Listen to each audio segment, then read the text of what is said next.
Hello, all of my imaginary friends. I thought that we would read a story together. This one is in honor of our independence, the founding fathers. This is the cover. I really like this book. I hope you will like it as well. It says there, these horse riding, fiddle playing, book reading, gum toting gentlemen who started America by Jonah Winter. And the illustrated is Barry Blitt. I have slides this time. So we're going to show all the pages together. And the next page, it shows if it will go. Hello, turn the page. Oh, 14 of the most famous fathers. And you have a varsity squad that has Washington, Franklin, Jefferson, Adams, Madison, Jay, Hamilton. That's your varsity squad. Go team. And then we have our junior varsity. Adams, Hancock, Henry, Morris, Marshall. What does that one say? Resch, Payne, I can't, I'm not sure what his name is. Actually, I can't see it either because Ruth. Ruth, I believe it is. And Payne. There they are. The junior varsity team. Oh my gosh. Okay, so let's go to our first page. This is the picture. And you can see somebody having a little bit of a temper tantrum down there on the floor, and someone's real sweaty. This is the preamble. This is part 1. The founding fathers. Americans always talk about founding fathers as if they were a group of dads who, after a brief huddle, just hauled off and founded America. And Americans are always arguing about them. They were religious, says one person. They weren't that religious, says another. They were good guys, says someone else. They were bad guys, says another. If the founding fathers could hear us now, what would they think? Maybe they'd shake their heads at how badly we misunderstand them. Maybe they'd think it was hilarious that we grouped them all together under one name, the Founding Fathers. Sounds like a rock band or a baseball team. George Washington at first, Thomas Jefferson on the mound, Ben Franklin as skipper. What a lineup. In truth, the men we now call the Founding Fathers were a bunch of guys with stomach issues and wooden legs and problematic personalities who sometimes couldn't even stand to be in the same room with each other. In truth, these men were not saints. They were imperfect. Sometimes they made no sense. Most claimed to be opposed to slavery, and yet many of them owned slaves. They claimed in their Declaration of Independence that, quote, all men are created equal, and yet in their Constitution, they made no such claim.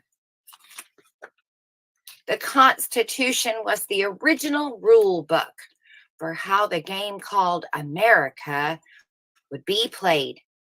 And this Constitution, as they wrote it, made no mention of slavery or voting rights. They left these important issues up to each state to decide for themselves. To decide for itself. And at that time, in a majority of the states, mostly only white men with money were allowed to vote. In a majority of the states, slavery was perfectly legal. So much for all people being equal. In creating a bold new country, the founding fathers had also created a lot of problems for future generations to solve. Yippee! But and this is the big but, the men we now call our founding fathers were some of the most tremendously smart people who ever lived. Just the sort of people you might want to invent a new country from scratch without an instructional manual. And like many tremendously smart people, they were often arrogant and stubborn. They argued constantly. Some of them wanted a constitution, others were against it. Some of them wanted one big central government to govern all the states, and others wanted the states to govern themselves. Some of them thought France was a really cool country, and some of them hated France. And some of them just wanted to eat their dinners in peace without thinking about France at all. Basically, the founding fathers' opinions were all over the map. They were not like most of America's modern day politicians who fall into either the Democrat or Republican camp on every single issue. When George Washington was elected as America's first president in 1789, there was no political parties. It was a different country back then with different problems, and the foundings and the fathers tended to think for themselves. The United States that these fathers founded ugh, was not terribly united and definitely not perfect. It was an imperfect nation that reflected all the arguments they'd had in creating it and the compromises they had to make. Luckily for Americans, it was also a nation where imperfections could be fixed, even if it took 7 years or more to fix them. What these founding fathers was a what these fathers founded was a work in progress and the model for most modern governments.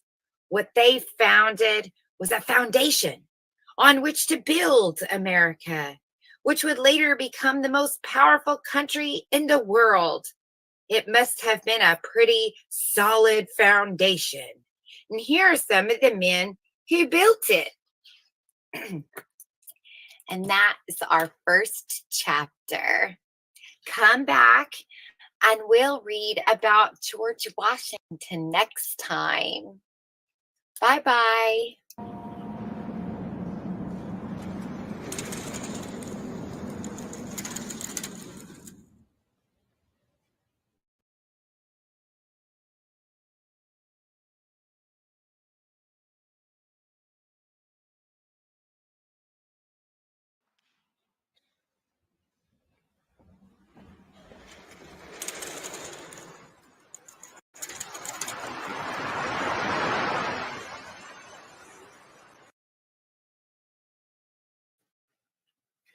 Hello, my imaginary friends. I'm glad that you're back to finish the story with me. Have really been enjoying reading about our founding fathers. They're very interesting. Tonight we're going to learn about George Washington. George Washington. He was our first president. His nickname is father. He's father of his country, it says here. And he was born February 22nd, 1732, and died on December 14th of 1799. And so it tells me some interesting things about George Washington. George Washington was the first president of the United States of America. Before that, he led the Continental Army in the American Revolution against Great Britain. He was a big guy and a great dancer. He had no patience for bad manners or loud arguing. As a general, he was fearless, striding through the battlefield while bullets flew past. As president, though, he was extremely cautious, knowing that everything he did would provide an example for all presidents to come. However, one of these examples has never been repeated. Washington is the only American president who, as commander in chief, actually led his army in the field. The enemy? American citizens, working class Pennsylvanians who had been singled out to pay taxes on whiskey they were making, even as wealthier merchants were not being taxed. Refusing to pay what they thought was unfair taxes, they staged what is called the Whiskey Rebellion. Washington felt quite strongly that the citizens should quiet down and pay their taxes. And they did.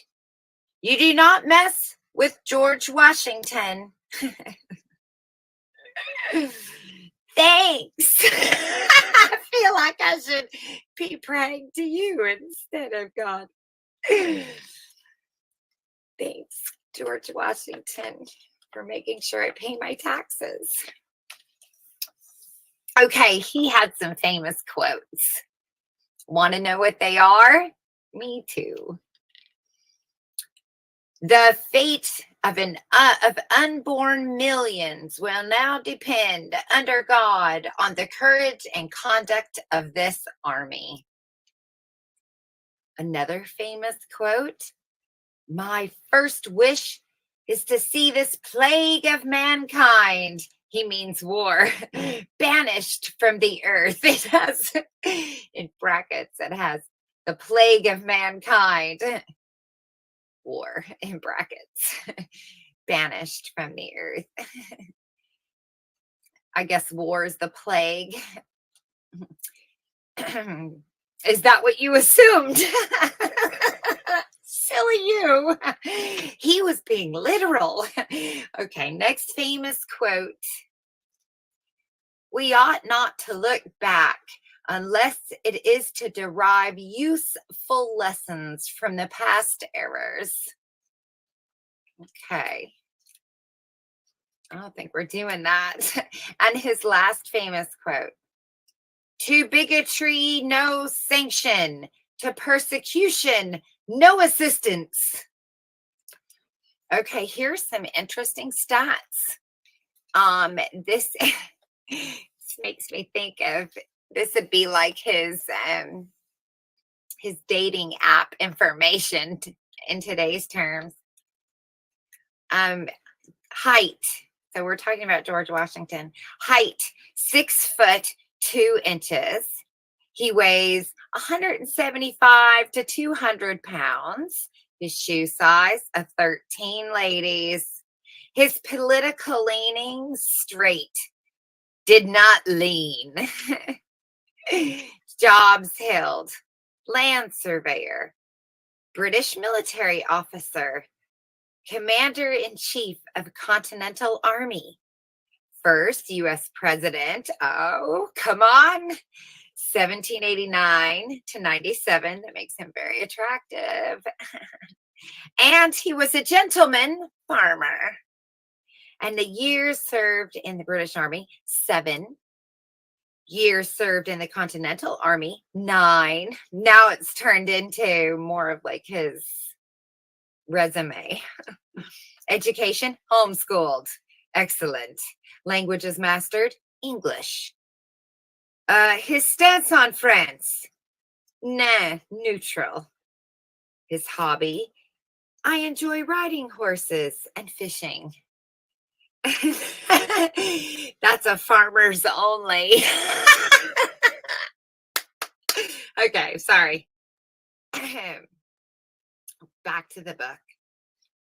He's wealth. Here we're back. We're to the good stuff. Here's what everybody wants to know. He is extremely wealthy. That's like, do you want to date a millionaire? 500 It says that extremely wealthy. It says that in the book.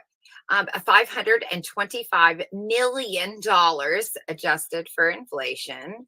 He was the wealthiest of all the presidents. His nickname, Father of his country. His political party, none. Main residence was Mount Vernon, Virginia. Land owned, 58,000 acres. Sheep owned, 600 to 1,000 sheep. Mules, 57. Human slaves, holy shit, 316. They were real close to the sheep. Position on slavery, totally against it.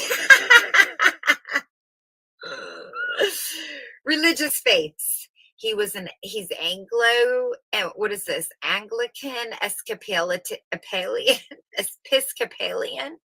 Anglican, Episcopalian, and a supporter that's hyphenated. Or like, a slashy line. Anglican, Episcopalian, whatever hand I'm shaking, and supporter of religious freedom and tolerance. His achievements, he started America.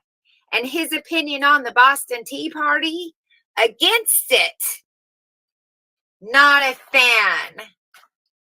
And so that ends our little lesson on George Washington. Our next chapter tomorrow night is going to be Benjamin Franklin. So we'll get to find out, I don't know, how many sheep does he have? Good night.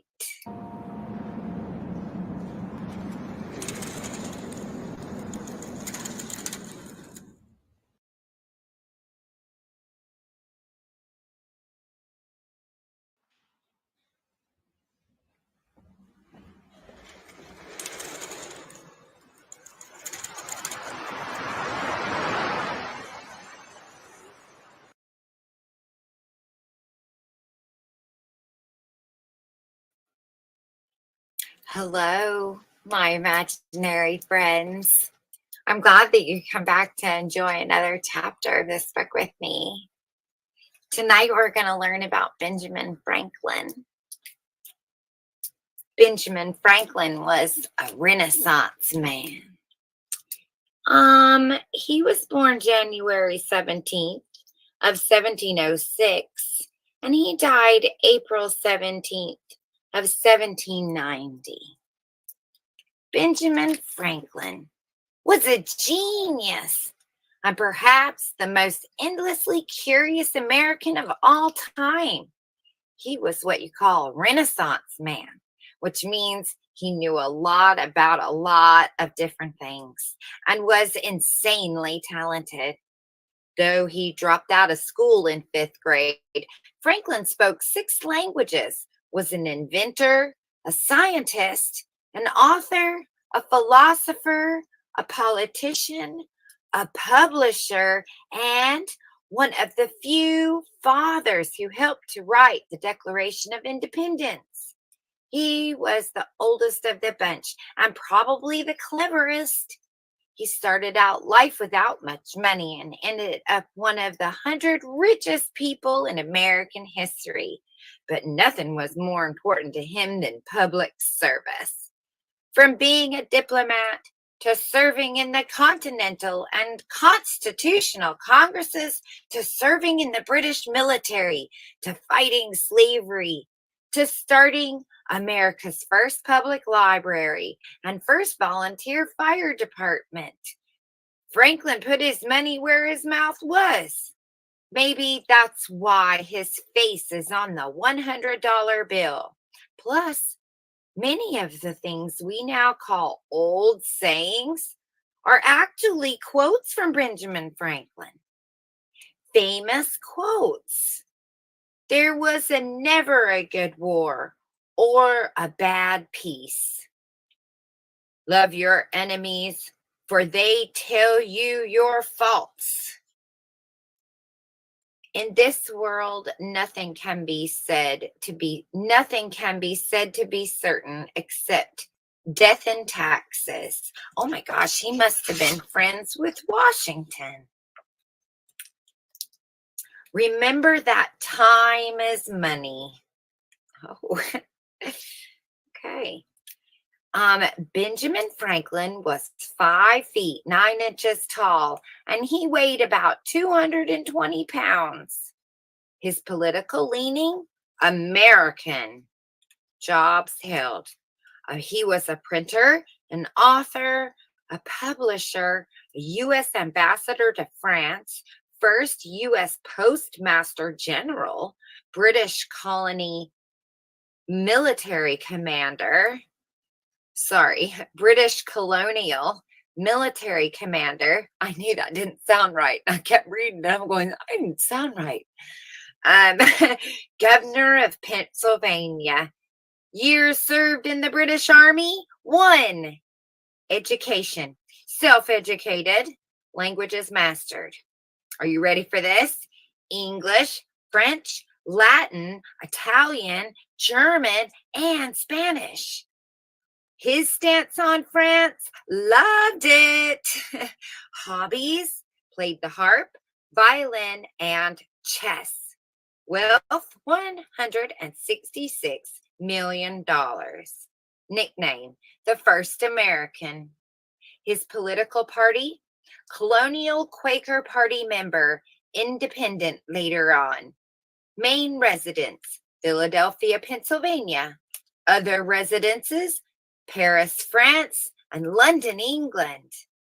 Land owned, thousands of acres. Human slaves owned, 2, whom he freed. Position on slavery? Absolutely opposed it. Religious views, very pro-religion, tried in vain to start public prayer in Congress. Christian deist. He believed in God and the teachings of Jesus, but not in Christ's divinity. Achievements. Invented the lightning rod. Invented bifocal glasses. Discovered the Gulf Stream current and wrote funny books. What was his opinion on the Boston Tea Party? Against it. Thanks, Benny.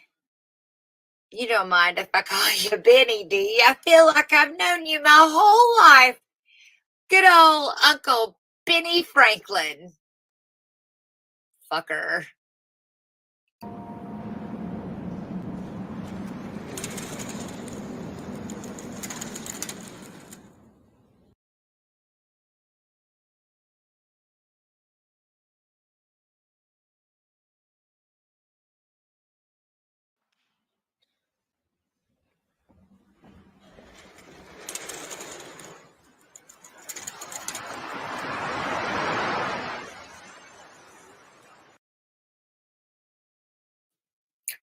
Well, hello there, my imaginary friends. Have you come to read with me again tonight? Let's see. Who are we going to read about today? Oh, look at there. Thomas Jefferson. He was America's coolest dreamer. Let's see all about Thomas Jefferson. Thomas Jefferson was sort of a mixed bag. Dude wrote that all men are created equal. But then he also wrote that blacks were inferior humans. Dude said he was totally opposed to slavery, but he owned more than 200 slaves. Dude thought of himself as man of the people, a regular guy, a farmer, a dude. That's why, as president, he kept sheep on the White House front lawn and wore a bathrobe when greeting foreign leaders. But he was a total rich guy who owned an awesome mansion called Monticello, which he himself designed. That's right. This founding dude was also an architect, a scientist, an inventor, a farmer, and an unbelievably reader of books. Unbelievable. And check this out. Dude rewrote the Holy Bible, taking out all the stuff he didn't like, such as Christ's divinity. Like Ben Franklin, Jefferson was off the charts brilliant and America's coolest dreamer. And his coolest dream can be found in the totally radical words he wrote in the Declaration of Independence that says, "We hold these truths to be self-evident, that all men are created equal and that they are endowed by their Creator with certain unalienable rights, that among these are life, liberty, and the pursuit of happiness." This was like a totally new concept that changed the world. Cool. Some famous quotes. "I abhor war and view it as the greatest scourge of mankind. Our liberty depends on freedom of the press, and that cannot be limited without being lost. I cannot live without books. And it does me no injury for my neighbor to say there are 20 gods or no God." How tall was he? 6 feet, 2.5 inches tall. And he weighed, well, he was just a thin guy. He had a 12.5 size shoe. His political leaning, it was forward. Jobs held.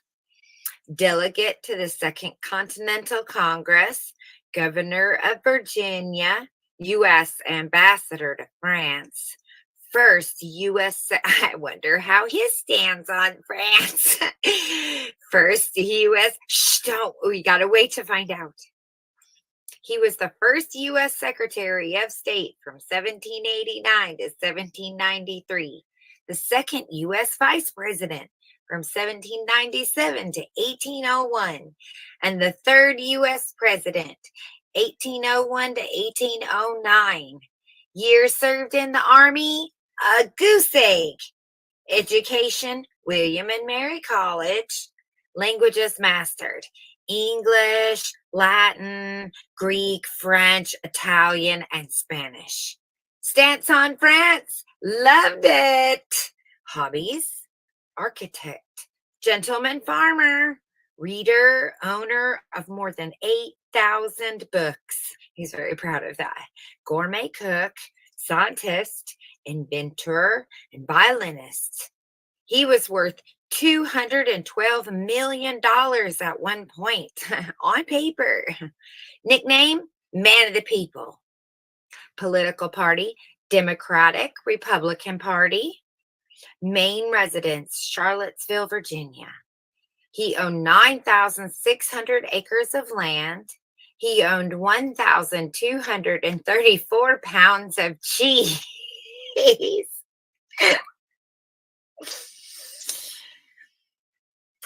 Cheese.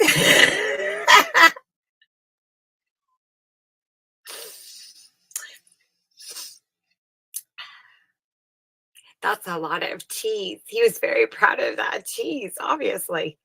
It made it in a book, like somewhere that's written down, and it's importantly noted. I have more cheese than you.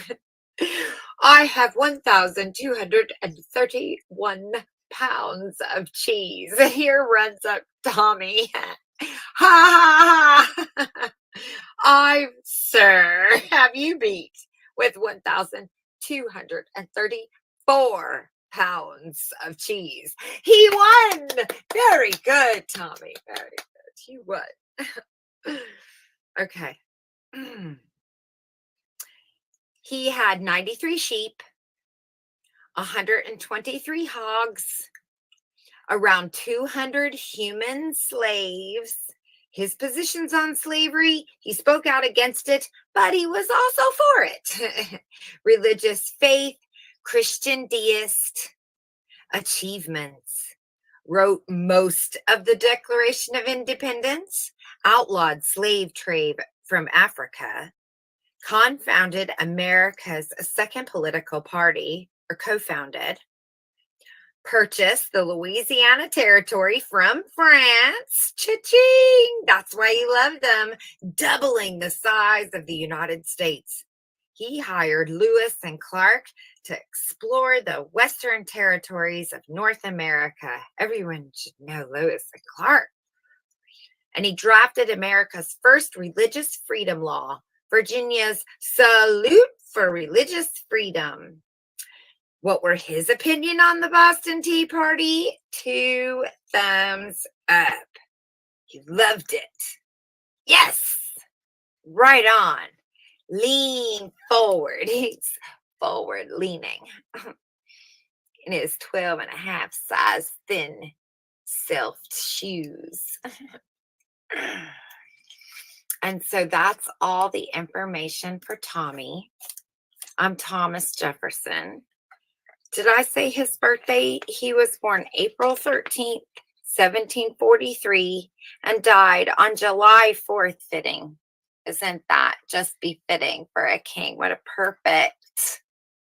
That's like being born on Jesus's birthday or something.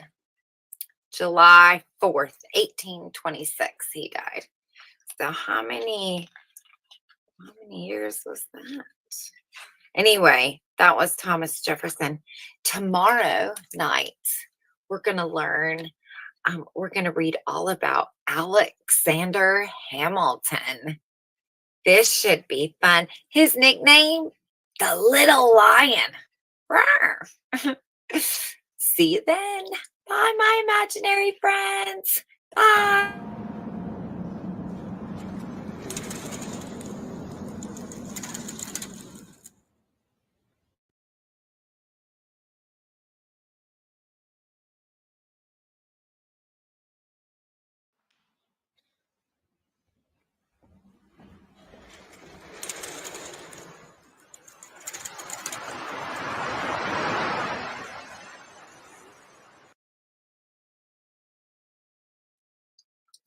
Hello, my imaginary friends.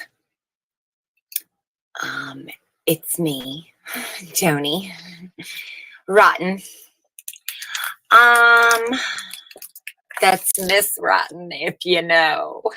Okay, tonight I have a new American founding father for you to enjoy with me. This is Alexander Hamilton night. Cuddle up, little lambs, and let's learn about Alexander Hamilton, also known as the Little Lion. He was born January 11th, 1755, July 12th. Oh, I'm sorry, and then died on July 12th, 1804. Alexander Hamilton Jefferson may have been one smart green bean, but that old Hamilton was pretty smart too. And them two boys had some different ideas for what would make America great. Jefferson thought America should be a nation of farmers, governing their own selves. Oh, I like that idea. Hamilton thought America should be a nation of big cities and factories and businesses and banks and taxes. Well, in that shootout, old Hamilton won. Good. He won most of his shootouts. You see, that old Ham was a fighter. He'd grown up in the Caribbean, a poor orphan. But I tell you what, he didn't let that stop him. He hightailed it to America and signed right up to fight in the Revolution. And when the war was over, he kept on fighting. He fought to convince the other founding fathers that the Constitution was a good idea. And he's the one that liked the big cities, the factories, the businesses, the banks, and the taxes. And then he's like, hey, we should do this Constitution. This is good for business. Some folks didn't want a Constitution. Good for them. After that, he hauled off and created a big government bank for the whole country. He liked banks. He liked bankers. He liked rich city folks because that's what he'd become. He was an orphan. Now he said, I've seen a movie like that. My God. Well, partners, the modern day America, controlled by big government, big banks, and corporations, is the country Alexander Hamilton worked hard to shape before he died in an actual shootout. I'll let you see the page. We'll read the famous quotes together. A national debt, if not excessive, will be to us a national blessing. Those who do not industrialize become hewers of wood and haulers of water. And then he also says that Thomas Jefferson is a contemptible hypocrite. That's what he says there. How tall was he? 5'7". His political leaning, absolutely financial. Jobs held, he was a lawyer, a constitutional convention delegate, a soldier, an officer in the Continental Army and U.S. Army, a political philosopher and a writer. And he was the first U.S. Treasury Secretary. I don't think he's very good with money. I would be. Maybe he is. That's why he hangs out with the banks, right? What did he learn? Sounds like he was a poor orphan con man turned business, casino owner. Okay. And years served in the militia, 1. That was when he was doing his covert operations. Years served in the Continental Army, 6. Years served in the U.S. Army, 2. Education. He attended King's College, now Columbia University. Languages mastered, English and French. What was his stance on France? Not a fan. His hobbies included hunting, fishing, reading, writing, and math. Wealth. He made a lot of money, spent even more money, and died in debt. He was our first treasurer. His nickname, the Little Lion. It wasn't really the big lion yet. Political party. He was a Federalist, the first American political party, which he launched. Main residence, New York, New York. Land owned, 32 acres. He didn't own any sheep. What the fuck? He had no zebras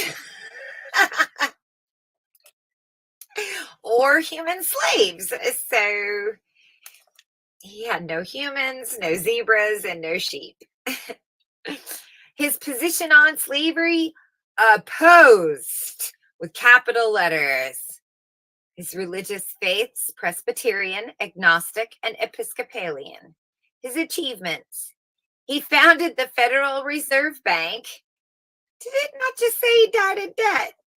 He wrote more than half of the Federalist Papers. It explains the Constitution. He founded Banks of New York. He founded the New York Post. He rebuilt Columbia University. He founded the U.S. Coast Guard, or Cutters, created the first U.S. taxes and tariffs. More than any other man besides Madison designed the government of the U.S. Oh my God. Like that's when you just have a moment where you just, when you read this differently, and you're like, and we are literally fighting for this piece of paper. How ironic. Okay. And his opinion on the Boston Tea Party, he loved it. He was a big fan. He was a big con man. That's what I think. Don't you like the background I've chosen for this series? The liar going down Fifth Avenue. Anyway, just notice the titles and words and things that are in the background when I put it up next time. Take a pause to really enjoy the picture. Good night.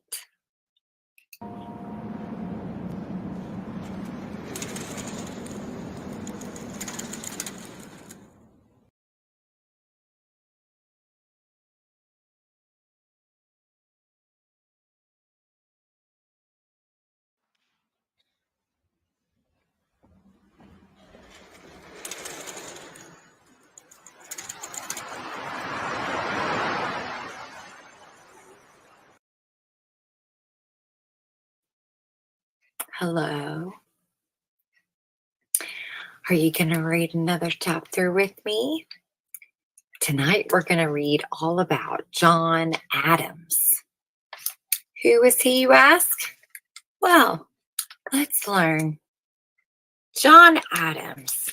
His nickname was Rotundity. Rotundity. I don't know. Something I can't pronounce clearly. His rotundity. What the heck is a rotundity? Now I'm going to have to look this up. Oh, do you know what a rotundity is? Let's look it up. I gotta stop and refer to my dictionary in the future. This is me in the past and in the future at the present. Where did I see that? Oh, R-O-T-U-N-D-I-T-Y.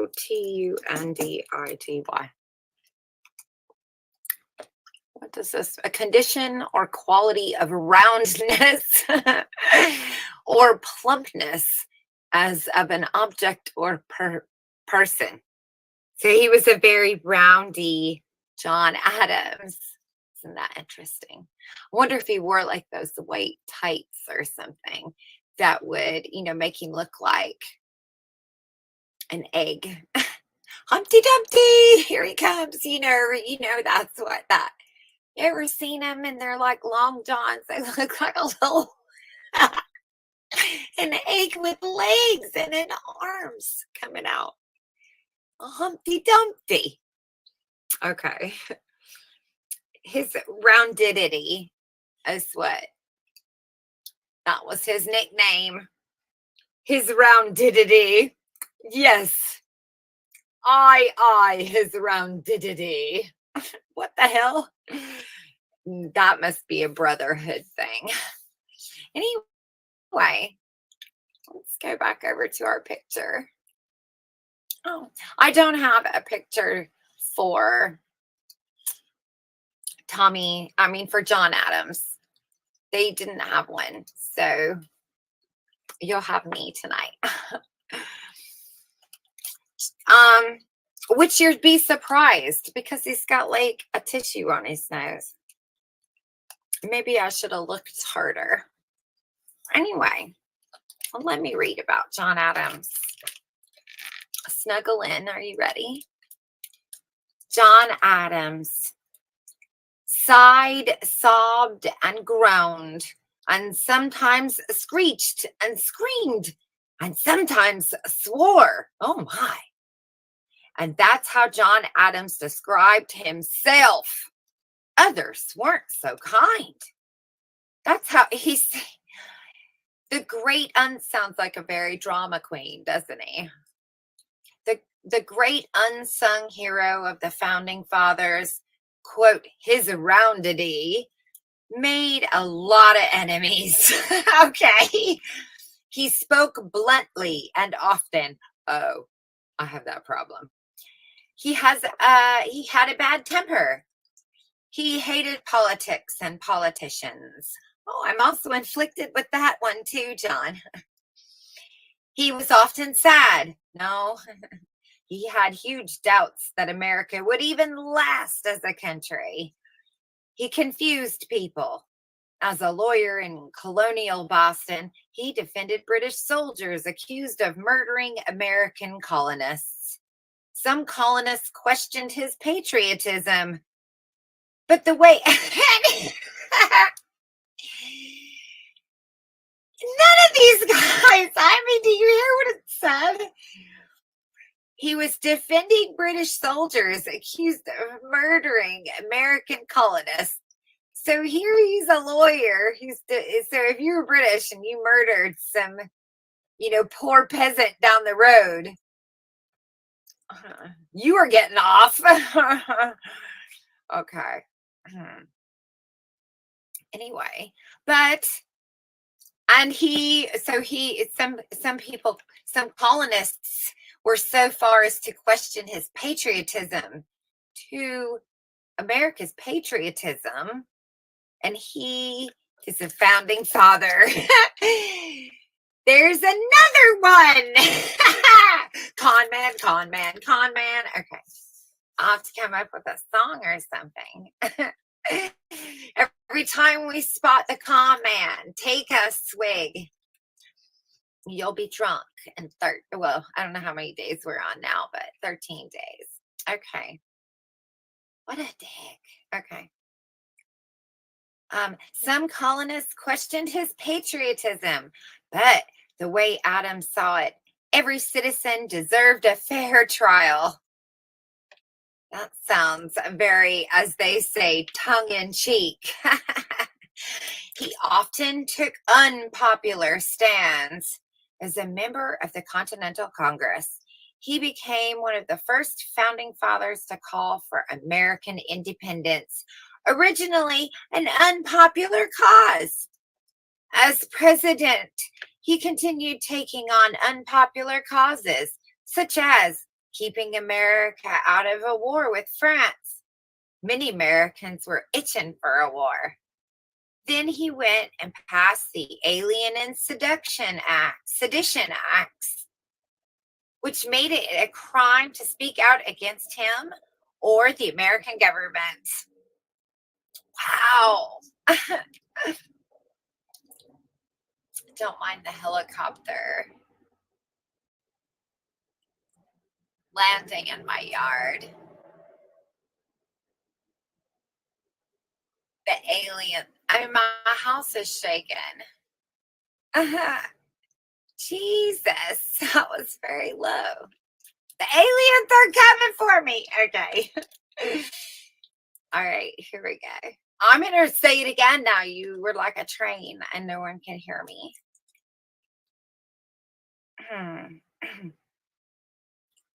As president, he continued taking on unpopular causes, such as keeping America out of war with France. Many Americans were itching for a war. Scratch. Then he went and passed the Alien and Sedition Acts, which made it a crime to speak out against him or the American government. In a country where freedom of speech was always a precious right, this did not go over well. John Adams became the first president to lose a re-election. He had some shady ideas. This isn't it. Now I think we're like into, I don't know, 5 of them so far. And they all wrote this thing and they were all jerks. I'm waiting to find the one guy that doesn't sound like, take a drink. Bottoms up. Famous quotes. Great is the guilt of an unnecessary war, so make them necessary. What is it? No good war goes to waste. In politics, the middle way is a none at all. Facts are stubborn things, and whatever may be our wishes, our inclinations, or our dictates of our passions, they cannot alter the state of facts and evidence. And he was 5 feet 7 inches tall. He weighed, and it says not skinny. He was not skinny. I think that's plump or juicy or something. I don't know what the terms are. His political leaning? Cranky. Give him a demi. Give him a happy. We call them happies in our house because that's what made the baby happy. Stop crying, Candy. Happy. We were going for a word that fit the outcome. He was cranky. I wonder why. I showed the picture too. He's like blowing his nose. I'll get it in one of the. I'll capture it for one of the videos as the whatever picture it is, whatever that's called, thumbnail. His jobs he held. Cranky Adams. He's cranky and he's cranky. He's not skinny and he's cranky. What else can I make fun of? Okay.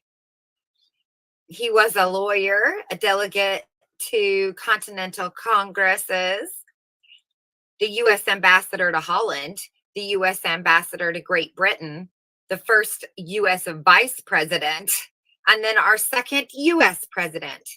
He served 0 years in the military.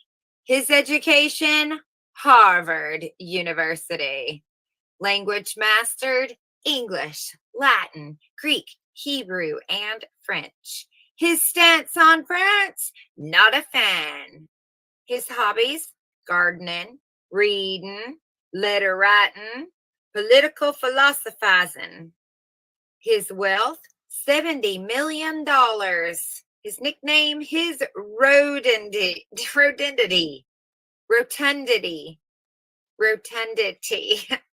That's hard to say. Who's saying that? Who would want to even say that? What a stupid name they've named that fat egg guy out there. Rodentity. They did that on purpose, so we peasants can't make fun of them because we can't say them fancy words. Rodentity. I'm calling him Humpty Dumpty. Okay. His political party, the Federalist. Main residence, Quincy, Massachusetts. Land owned, 40 acres. Dogs owned, 2. How many human slaves did he own? None. Position on slavery, he was opposed. Religious faith, a devout Unitarian.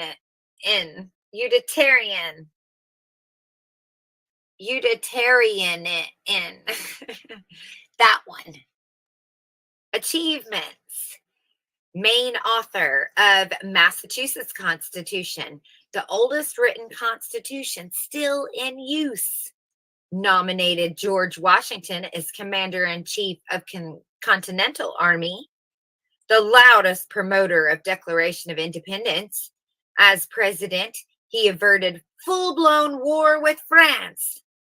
And as president, he passed an act for the relief of sick and disabled seamen, the first U.S. Healthcare Act. His opinion on the Boston Tea Party? Throw him in the lake. Throw him in the what was that? The bay, the sea. 2 thumbs up he gave it. And I found this interesting. He was born on October 30th of 1735, and he also died on July 4th, 1826, just like his friend Thomas Jefferson. There could be a conspiracy here. So John Adams and Thomas Jefferson both died on the same day of the same year. And that is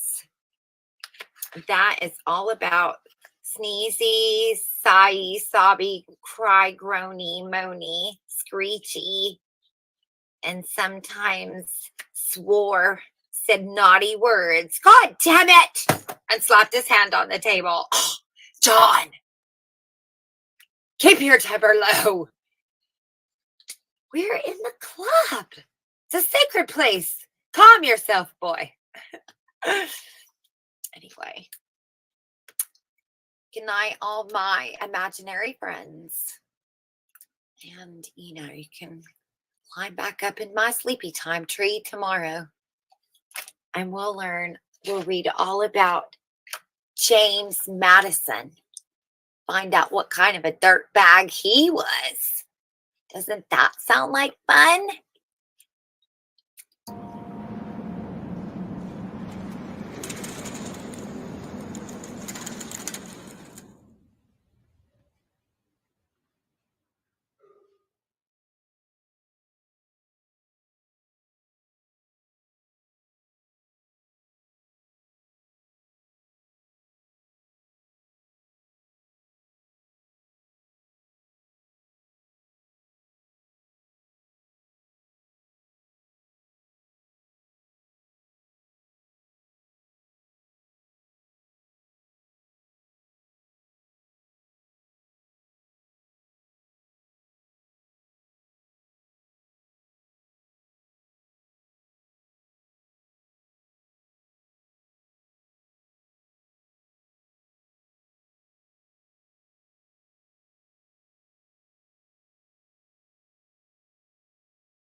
Hello, my imaginary friends.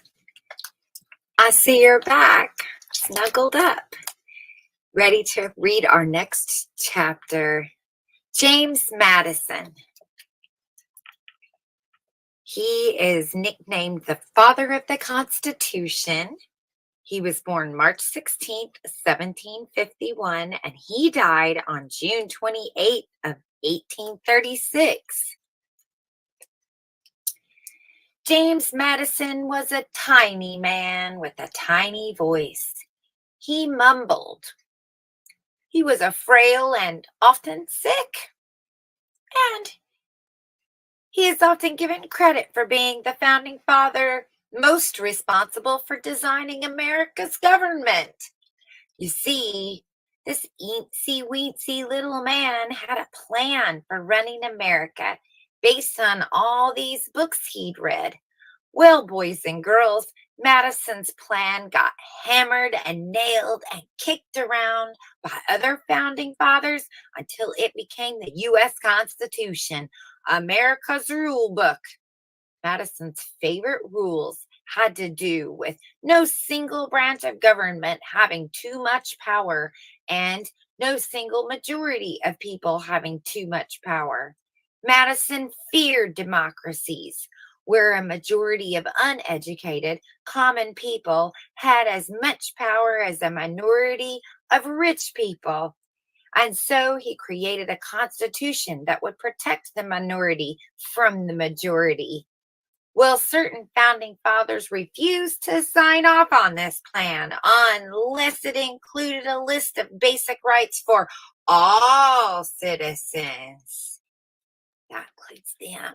So the clever Madison just hauled off and wrote what some folks consider the most important part of the Constitution, the Bill of Rights.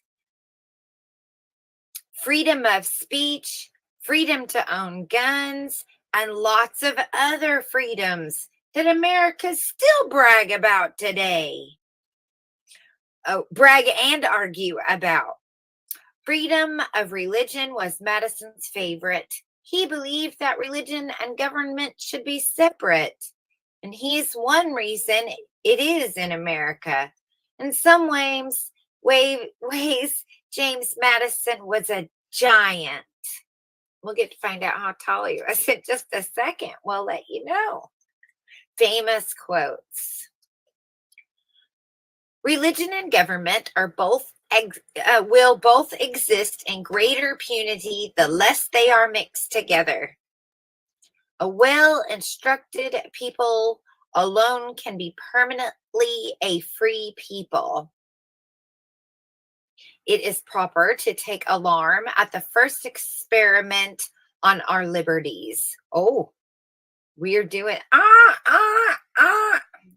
If men were angels, no government would be necessary. Good, very good point, James. He is known as the father of the Constitution. Did I say when he was born? I can't remember. March 16th, 1751 to June 28th, 1836. I couldn't remember, so I just did anyway. He was 5 feet 4 inches tall. Oh, I was a short little guy, wasn't he? He weighed 100 pounds. Oh my. His political leaning? Smart. He leaned to the smart side of his political when he leaned side. Jobs held he was a lawyer. Another lawyer. Delegate in Continental Congress, the U.S. representatives from Virginia, 5th Secretary of State, 4th President, a writer and a political theorist. That's scary. A political theorist. Years served in the Virginia militia, 7, but non-combat. That was during his infiltration days. Education, College of New Jersey, now Princeton. Languages mastered: English, Latin, Ancient Greek, Hebrew, Spanish, and French. What was his stance on France? C'est magnifique, magnifique, magnifique. I'm assuming that's French. No, I do know that's French, but I can't just say those fancy words right now. And I was not prepared. I did not read ahead. This is raw reading. So far, I think I'm doing pretty good. All things considered. Hobbies. Reading. Oh, like me. I like to read. Horseback riding and chess. His wealth, $101 million. Nicknamed Father of the Constitution. His political party, Democratic Republican Party, which he co-founded. Main residence, Montpelier, Virginia. And land owned, 5,000 acres. Hogs owned, that's 222. 222. Parrots owned, he had 1. Human slaves owned, 108. Position on slavery, thought slaves should be freed, then sent to Africa. So it doesn't say send them back to Africa. So send them over there, free them, and then shoo them off somewhere. Religious faiths, he was a deist and an Episcopalian. His achievements, wrote plan for the U.S. Constitution. Does that mean he had like storyboards? Okay, guys. This is the plan. We're going to do this. Move that over there. Put that over there. No. I think we should do this first. No, you got to pick the last time. It's my turn. Greedy. That's the plan. Trust it. Wrote final version of the Bill of Rights. Very good. He took notes. That's his achievement. He took notes, recording our most detailed history of the Constitution hearings. So he was an avid note taker and recorded most of the detailed history. So the things that we believe to be true of the Constitution hearings. He's the one that got that chapter in the Bible. Co-wrote the Federalist Papers. He was the first president to wear long pants. What were the others wearing? Oh my. What were the others wearing? First president to wear long pants. Were there different kinds of pants? Maybe they were pantaloons or something. Surely they weren't wearing dresses. Maybe they were. I don't know. They don't show them that, though. They have those little poofy pants. I would call them pantaloons or something of that nature. But this is the first president to wear long pants. Must have been a certain style. In his opinion on the Boston Tea Party, he wasn't too terribly concerned about it. So take that. And that's good old Jamie Madison. Did I tell you what his birthday was? I'm just kidding. I remembered that I did. I got you there for a second, didn't I? Good night.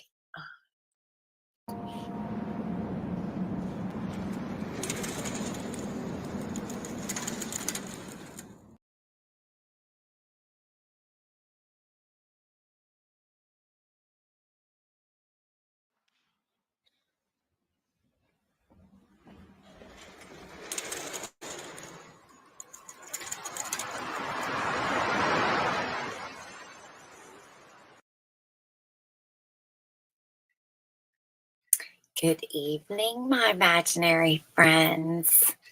How are you today? Or how are you tonight? Okay, our next chapter in the Founding Fathers. This is chapter 8. John Jay, the Peacemaker. That's his nickname. And he is December 12th. 1745 is his birthday, and he died on May 17th of 1829. John Jay. Oh, here, I've got just a little picture. Jay down there at the bottom. That's the best I could do. You don't hear much about him as you do some other founding fathers. He was an interesting guy, though, a peacemaker. Imagine that. He was the main guy who got America a peace treaty with Britain at the end of the American Revolution, the Treaty of Paris. Later on, he helped keep America out of another war with Britain through another peace treaty, the Jay Treaty. Oh, he named it after himself.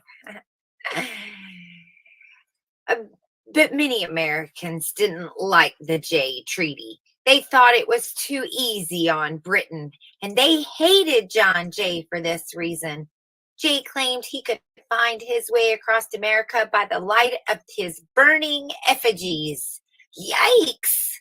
Well, he didn't like them much either. And what Jay disliked were mobs, big masses of poor people who took to the streets in anger. He did not share Thomas Jefferson's faith in, quote, the people. He thought most people weren't smart enough to govern themselves. Now, that doesn't sound very American, does it? But as an American, Jay had the right to his opinions. For instance, he believed that America should be an officially Christian nation, a plan not included in the Constitution. Foiled. But he did sometimes get his way. But he did sometimes get his way, it says. After governor of New York, he freed more slaves than had ever been freed in America. And he helped convince the founding fathers to adopt the Constitution. Years later, he had a college named after him in Manhattan. Famous quotes: taxes are the price of liberty. The peace and the safety the peace and the safety of yourselves and posterity. So you must have, that's the price of liberty, the peace and the safety of yourselves and posterity. Taxes are. Those who own the country ought to govern it. Who's that mean? I don't own the country. Are we talking about who lives in the country or who owns the apartment building? Pure democracy, but like pure rum, easily produces intoxication and with 1,000 mad pranks and fooleries. Pure democracy is, you can get drunk on it, I think he's saying. How tall was he? 6 feet. What was his weight? Skinny. What was his political leaning? Moderate. Jobs held. Lawyer. 6th president to Continental Congress. U.S. ambassador to Spain. 2nd secretary of state of foreign affairs. 1st Supreme Court chief justice. 2nd governor of New York. 2nd president of the American Bible Society. Years served in the military, 0. Education, King's College. That's now known as Columbia University. Languages mastered, English, French, Latin, and Greek. His stance on France, not a fan, though he had French blood. He was from a French family. I wonder if they didn't like him either. Get out! And he hightailed it to somewhere else where nobody knew him. Fuck the French. Fuck my dad. I denounce my religion. I mean, my Frenchness. Sounds just like a kid, huh? Hobbies: fighting slavery and reading the Bible. Or if I was a kid and I was reading this and I didn't notice the commas, or the commas were placed in different places, it would say his hobbies were fighting, slavery, and reading the Bible. But you got to put the comma in the correct place. Don't put it between fighting and slavery, because that one makes it a list of things. So you can't do that. You got to keep it together. Fighting slavery. That's a topic there. Some 3rd grade English. Wealth. He was wealthy. His political party, a Federalist. Countries he traveled to: France, Spain, and Britain. His main residence, Bedford, New York. Land owned, 750 acres. Cattle owned, a lot. Human slaves owned, 8. Positions on slavery, he was opposed. Religious faith, extremely devout Episcopalian. His achievements: founded New York. What is this? Manumission Society. That's anti-slavery. As New York governor, he ended slavery in New York. He negotiated the Treaty of Paris. He negotiated the Jay Treaty, and he wrote the Federalist Papers with Hamilton and Madison. What were his thoughts on the Boston Tea Party? He thought tea parties deserved fair trials. Hang him up! That's what's fair, right? Anyway. He kind of sounds like a little bit of a dirt bag as well. Just maybe a little extreme. So far, I've 7 of them, and no one has passed the douche test yet. They're all douches. It turns instant green. Money. Instant green. It's another douchebag. Bummer. Just the fact that he's named the Peacemaker, that opposite of whatever they say. I'm the Christian Brotherhood. We love babies. And then the peacemaker. I bet he is. That's why I string him up. Fair trials. Oh man. I don't know. He also ended slavery. String him up. But and that's what as a governor, he ended it in New York, you know. Good. Yay. Look, he's forever known as, everybody worships this guy. This God showed up one time in history and says, I'm the God that's going to declare an end to slavery. And everyone bows down. Oh, he brought us out of Egypt. Good job, John Jay. Good night, my friends. Even if you are imaginary.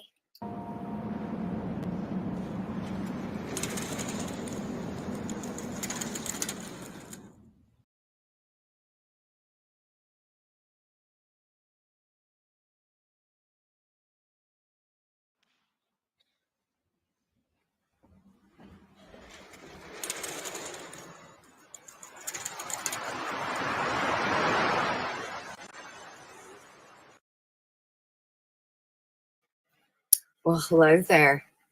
Hi. You're back, my imaginary friends. Tonight we're going to read Patrick Henry. He was known as the actor. He was born May 29th, 1736, and died on June 6, 1799. Patrick, excuse me. Patrick Henry was the greatest actor on the stage of the Founding Fathers. Even though he was very wealthy, he acted like a most fiery public speaker of his time. Henry fired up his fellow Founding Fathers with his words.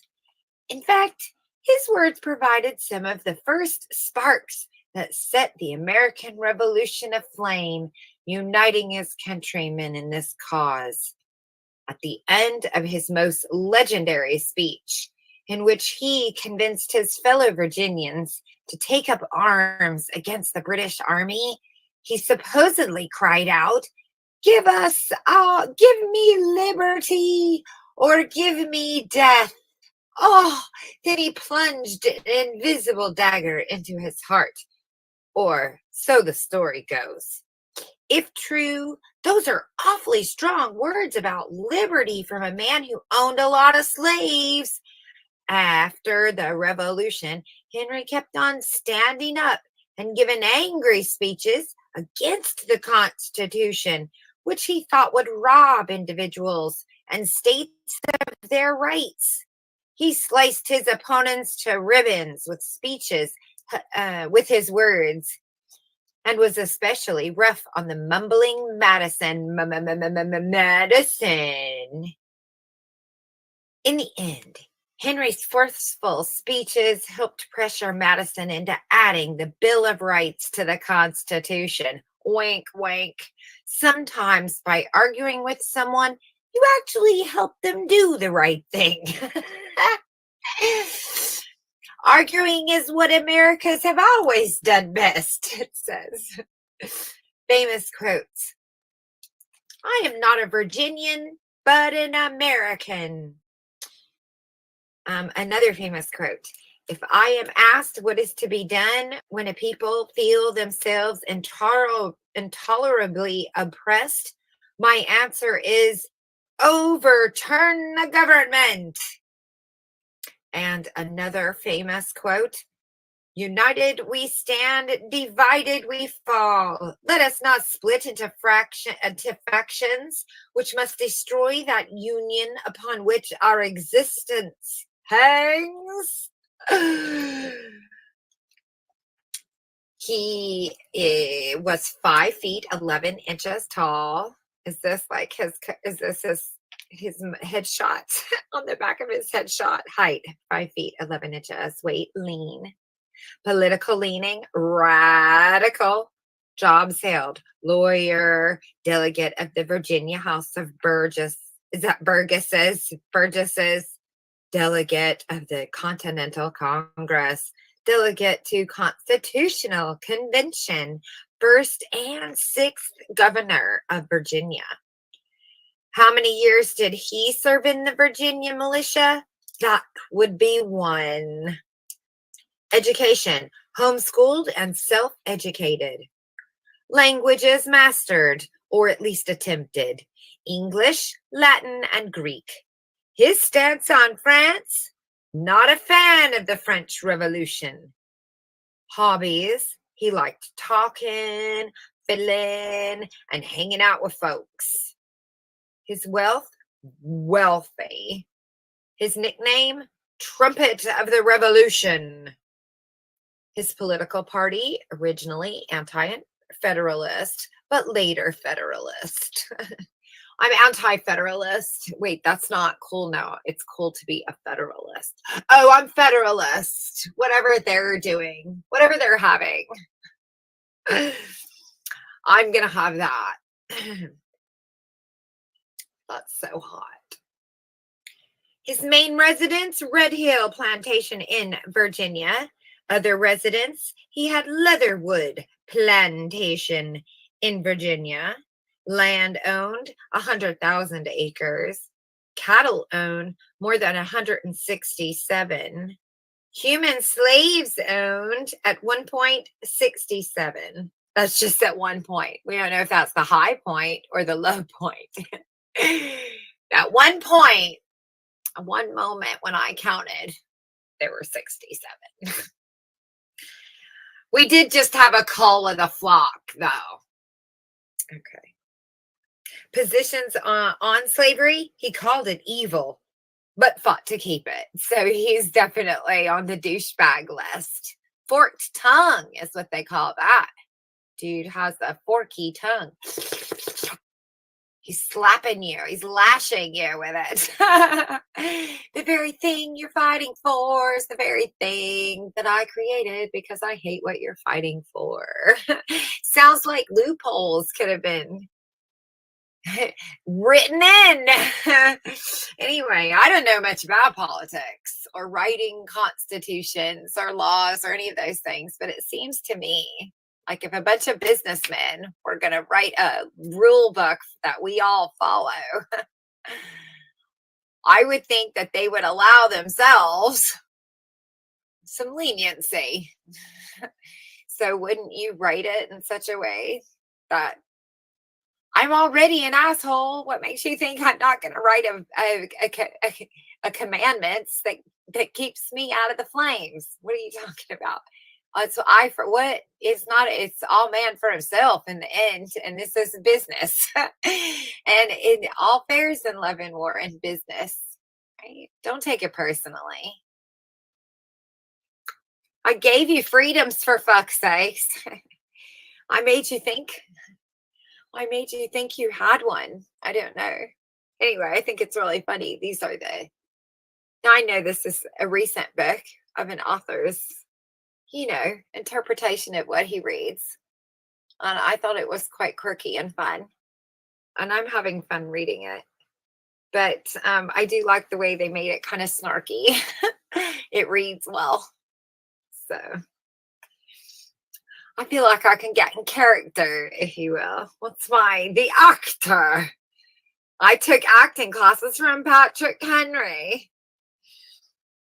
Oh, is he the guy that said, "United we stand, divided we fall"? Yes. Let's see. Religious faiths. He's Episcopalian, but he believed America should be officially a Christian nation.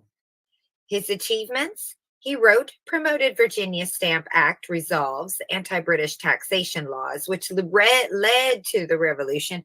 Keep the tax in-house.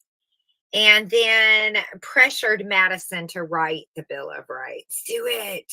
He's a sidler. Do it. Peer pressure, peer pressure. Opinion on the Boston Tea Party: he was oddly silent about it. Maybe he was busy. Maybe he was afraid to pick a side. He was young and he wasn't quite sure. He wasn't sure what was happening. I can't. Maybe he just knows that he knew the law before the law. So I plead the fifth. I don't have any opinions whatsoever. Go, Patrick. Anyway, so that is our 8th douchebag who wrote our Constitution. This bedtime story is turning into a fairy tale, which has got a little bit of a dark side to it, doesn't it? Ooh. Let's see what Samuel Adams was up to. Want to? Ooh, I think that will be fun. Join me tomorrow.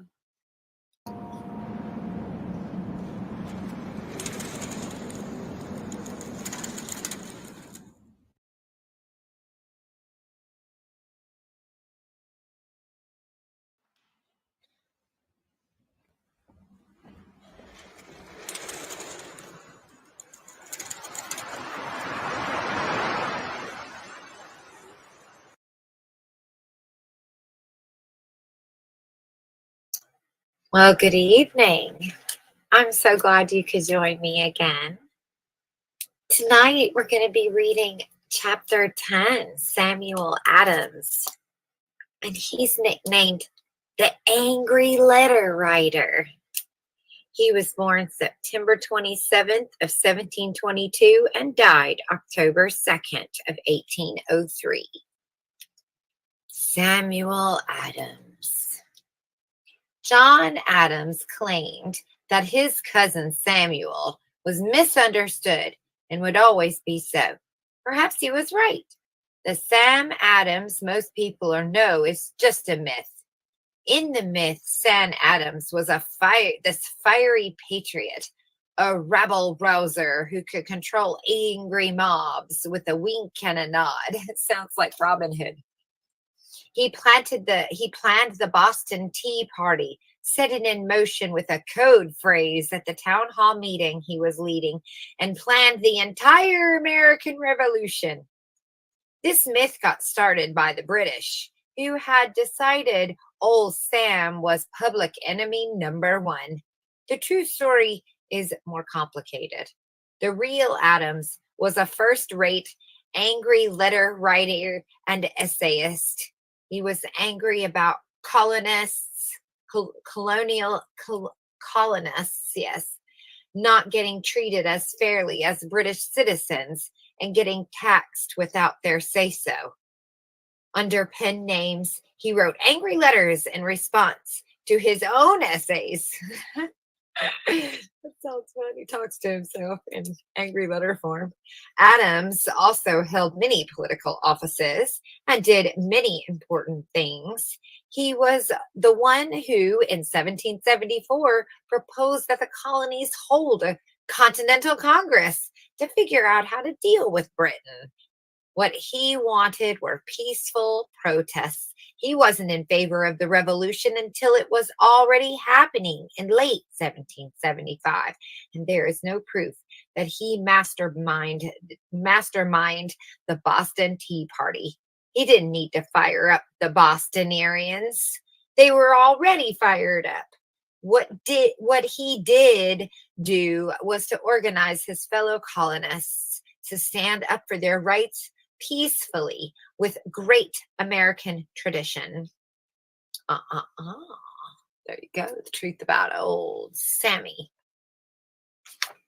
He wasn't a swashbuckling buccaneer, or maybe one of the musketeers.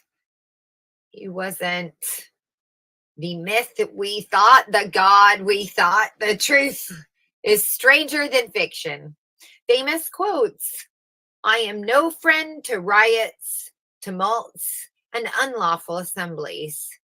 When we are universally ignorant and debauched in their manners, they will sink under their own weight without the aid of foreign invaders. In monarchy of crime and treason may admit of being pardoned or lately punished, but the man who dares rebel against the laws of the republic ought to suffer death. Oh, that's a good one. Mankind is governed more by their feelings than by reason. Go, Sam. He writes, I mean, his height is 5 feet 6 inches. He has a solid weight. His political leaning, he's cautious. He's radical. He's moderate. He's civil disobedient. He's a patriot. He's an activist propagandist. Again, another con man. Those are all the qualifications of a con man. Jobs held. Well, he was a failed maltster. That's a producer of malt. He was a failed tax collector. He was an essay writer. He was the clerk for the Massachusetts House of Representatives. He was a delegate to the Continental Congress. He was president of the Massachusetts Senate. He was governor of Massachusetts.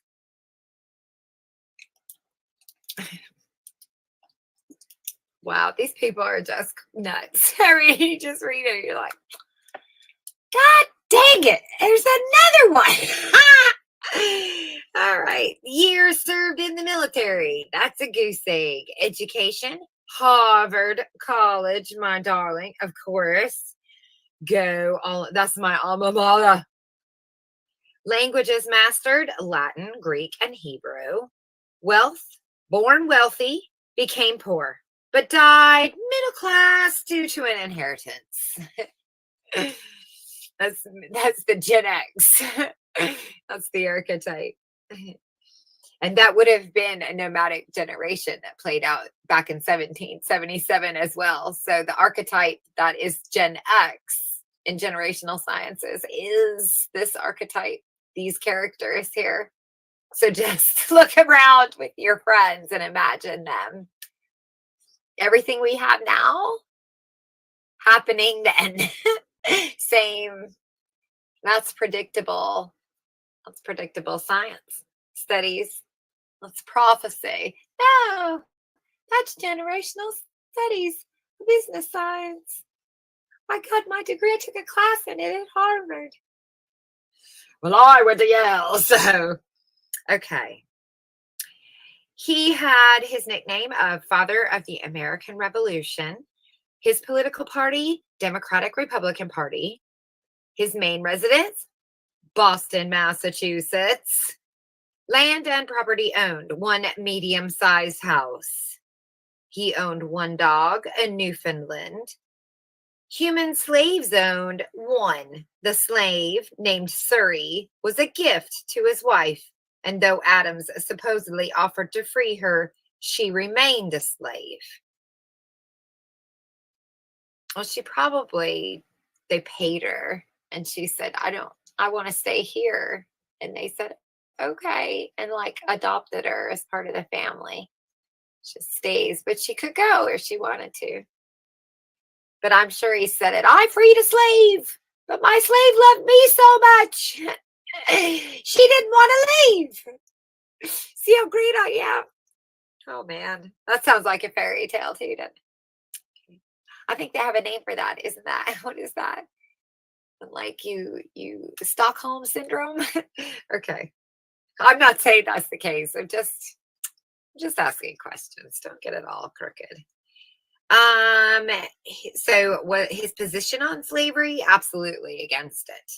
Religious faiths, devout Puritan and totally anti-Catholic. Fuck them Catholics. Achievements, he coined the phrase a Boston Massacre. He wrote The Rights of the Colonists, one model for Declaration of Independence. He initiated the Boston Committee of Correspondence. He initiated the First Continental Congress. He initiated the colonists' boycott of British goods. His opinion on the Boston Tea Party, its biggest fan, but this was never proven, but he was never proven to be the planner. Right? They can't quite pin it on him. he was very active. Maybe he was an infiltrator. I don't know. Maybe he was playing both sides because it seems like he's a bit wishy-washy. Didn't one of them even say they were wishy? All of them are wishy-washy. They can't pick a side. Sounds very much like politicians today. Get a jab. Don't get a jab. I want to go down in history as the president that told you to stop getting jabs and saved everyone's lives. Worship me now. You're the greatest president ever. Okay. So the next one, tomorrow night, we're going to be reading about John Hancock and his contributions to our independence. So come back, my imaginary friends.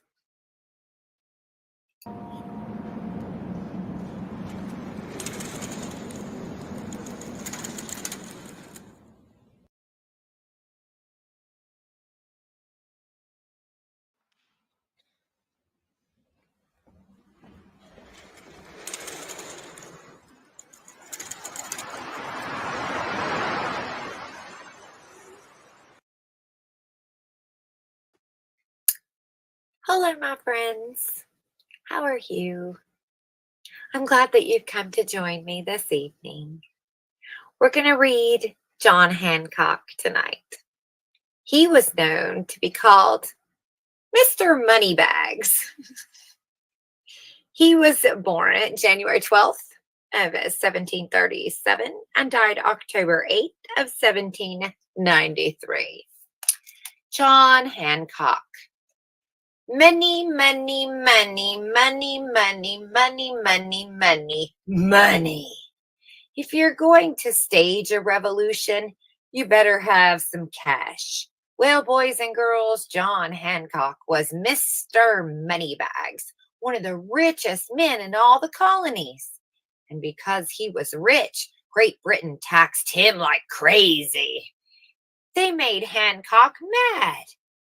But what really turned Mr. Moneybags into a revolutionary was when the British took his boat. That made Hancock mad. It was his boat. Mr. Moneybags was accused by Britain of smuggling stuff on his boat. This was never proven, though, so the charges were dropped.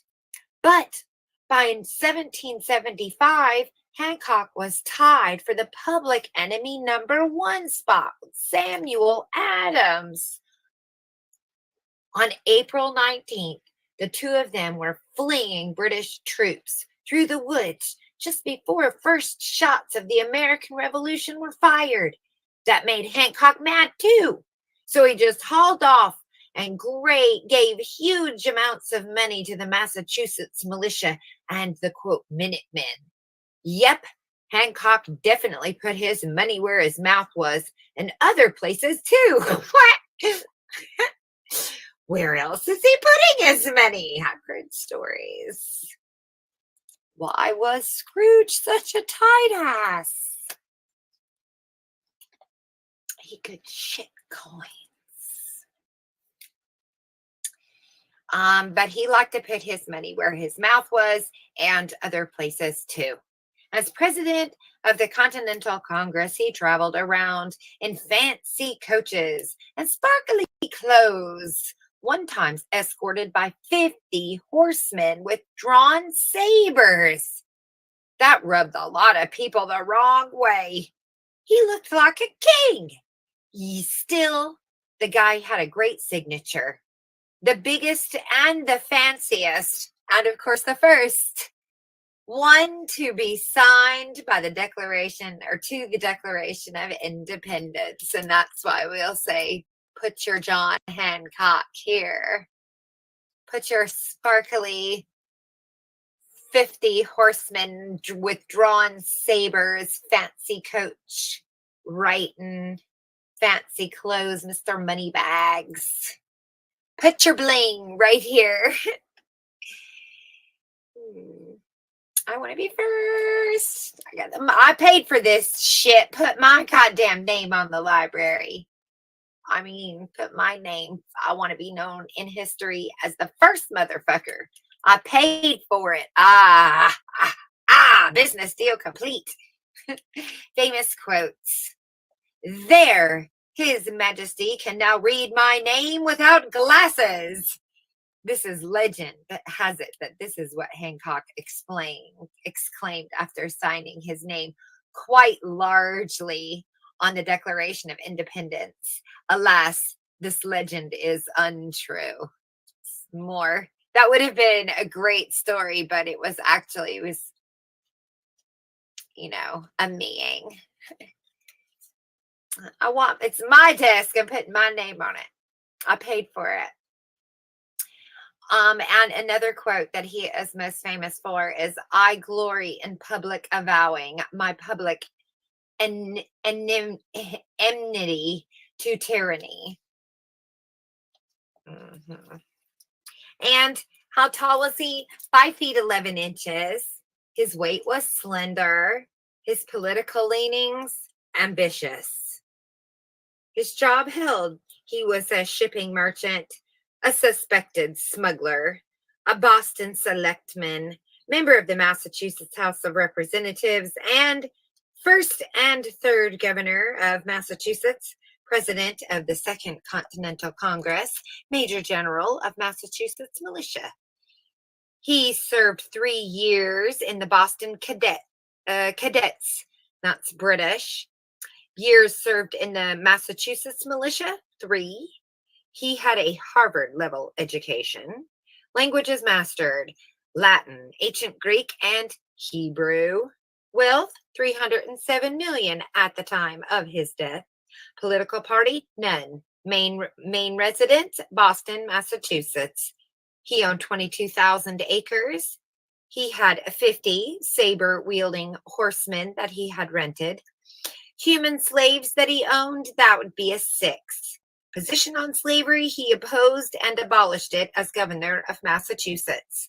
Did his slaves choose to stay? Was he not a good master? That's too bad.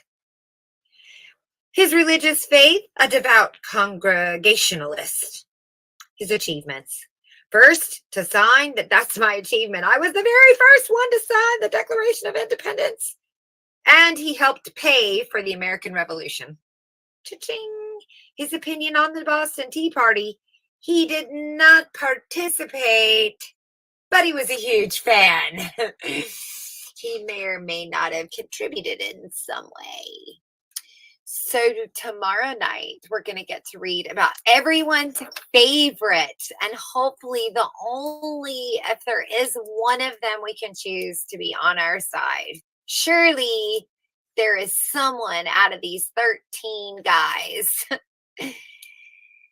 that is decent. So let's hope it's this guy. You guess. You can leave your comments below who you think I'm referring to, and we'll hear about him tomorrow night. Good night.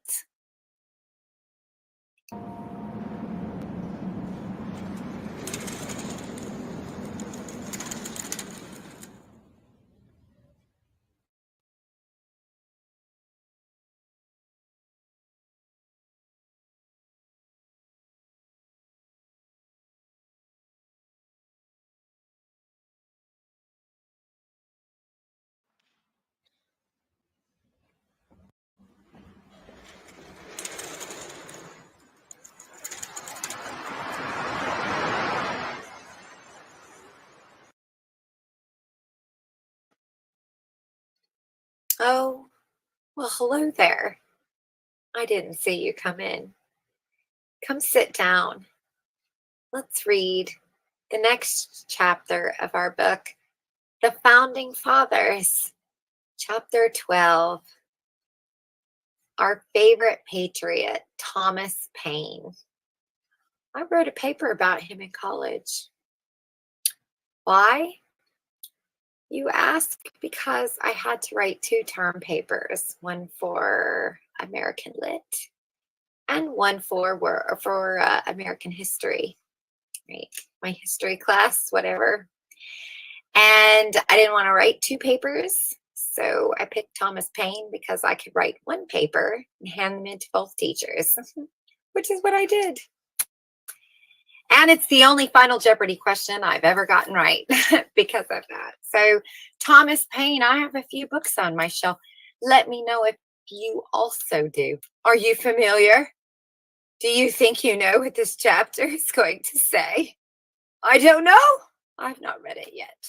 So, my fingers are crossed. He's one of the good guys. And now, watch. See how they kind of look like their legs are on the strings of the balloon now from the background. Hang on. Watch this. You see, they'll pop up. They'll look like the strings. Boop. Isn't that fun? Okay. So, Thomas Paine. He was known as the author.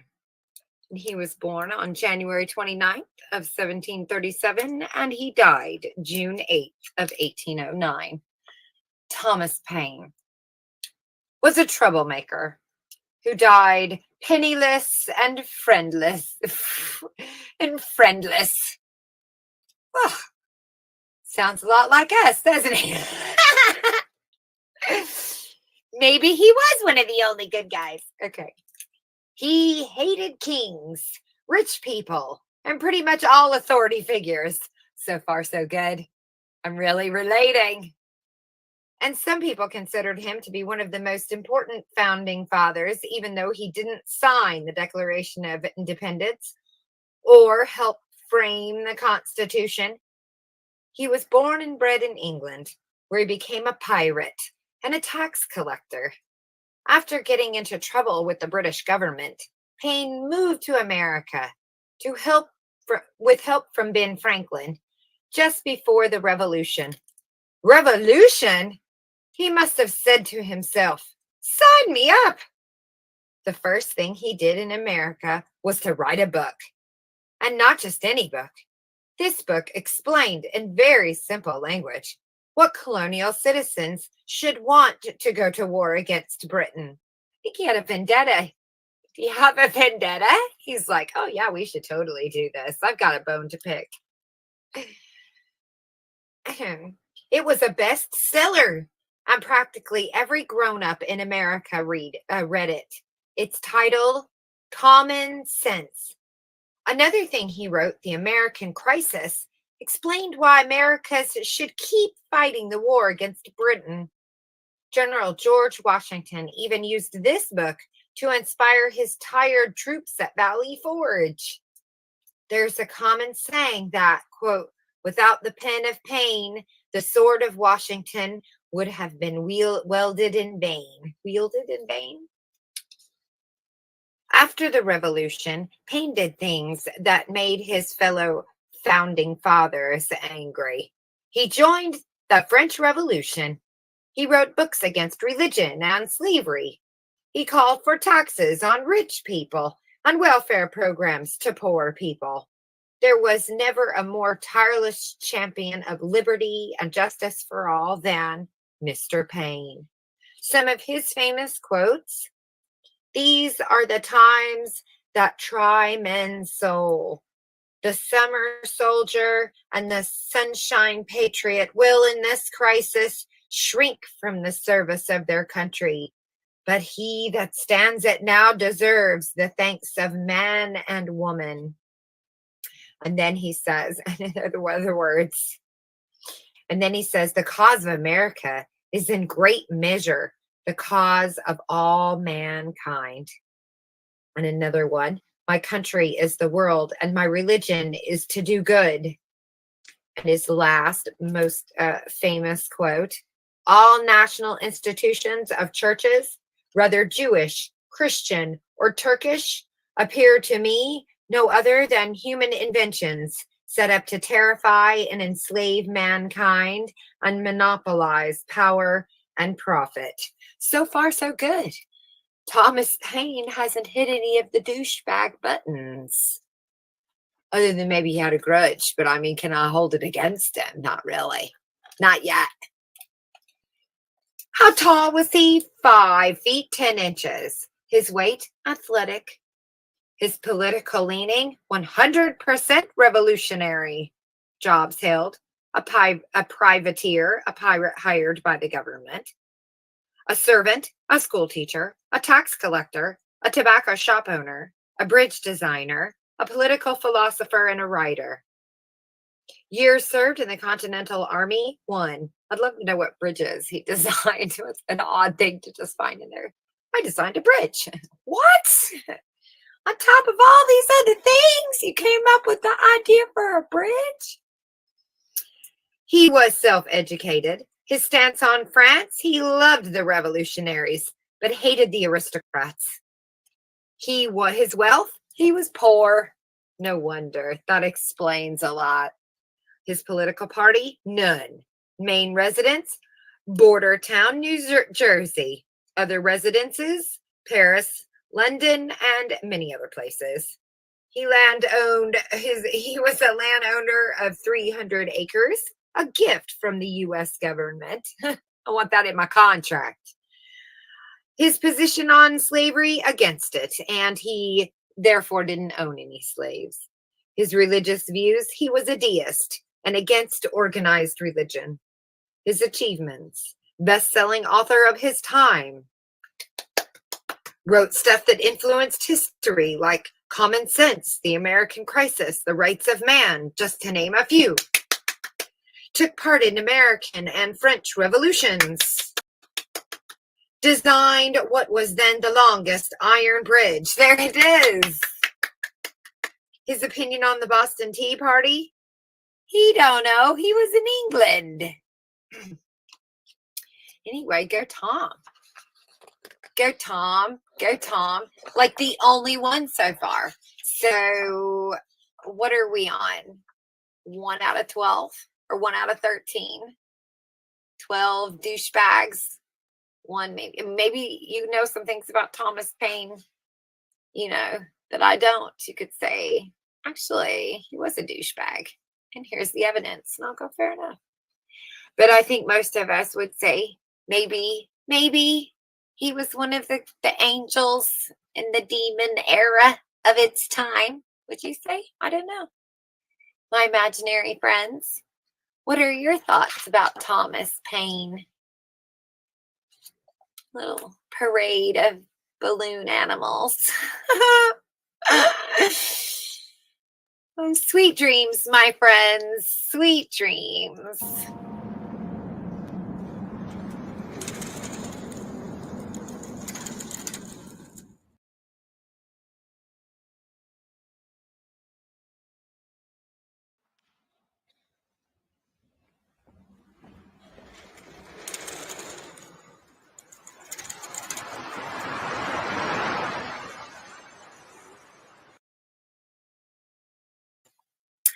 Hello, my imaginary friends. You're back. So good to see you. Or not. This chapter 12, I think we're on. I hope I'm doing my counting correctly. But this is Gouverneur Morris. And he was known as the aristocrat. He was born January 31st, 1752, and died on November 6th. 1816. Gouverneur Morris. James Madison may have come up with the idea for the Constitution, but it was a guy named Gouverneur Morris who actually wrote it. And no, he was not governor, he was gouverneur. Anyhow, Gouverneur Morris was an aristocrat. Mob violence sickened him, but Britain's violence also sickened him. So this aristocrat signed on to the cause for American independence. Not an easy decision. He was risking his life and his family inheritance. Oh my! His own mother was a loyalist to Britain, and though he had an arm badly damaged from scalding, Gouverneur joined a revolutionary militia. But where his gouverneur really shined was at the Constitutional Convention. He spoke more than anybody else. Imagine that. He was a blowhard. He was in favor of reshaping America into one unified nation, as opposed to just a collection of states, which it was before the Constitution. With this in mind, he wrote what were to become the most famous words in the entire Constitution: "We the people." Patrick Henry preferred "we the states," but Gouverneur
Hello.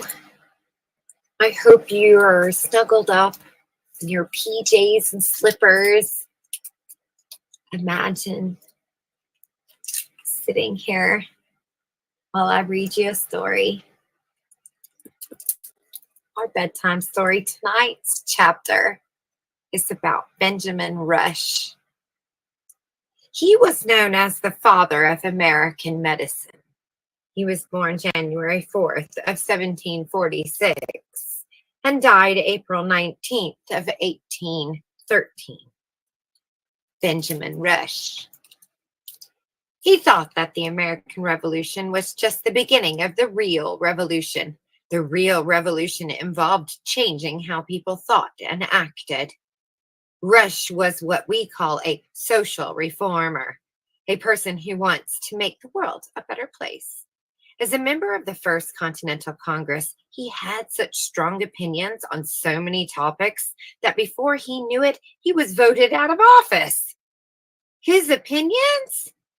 He thought slavery was evil, and he wouldn't stop talking about it. He was opposed to democracy, where the majority rules, and he would argue with anybody.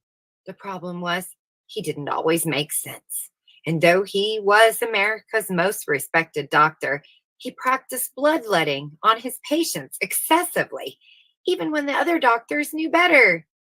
And though he hated slavery and argued that Black people were just as smart as white people, blah, blah, blah, he also thought that being Black was kind of a skin disease that could be cured.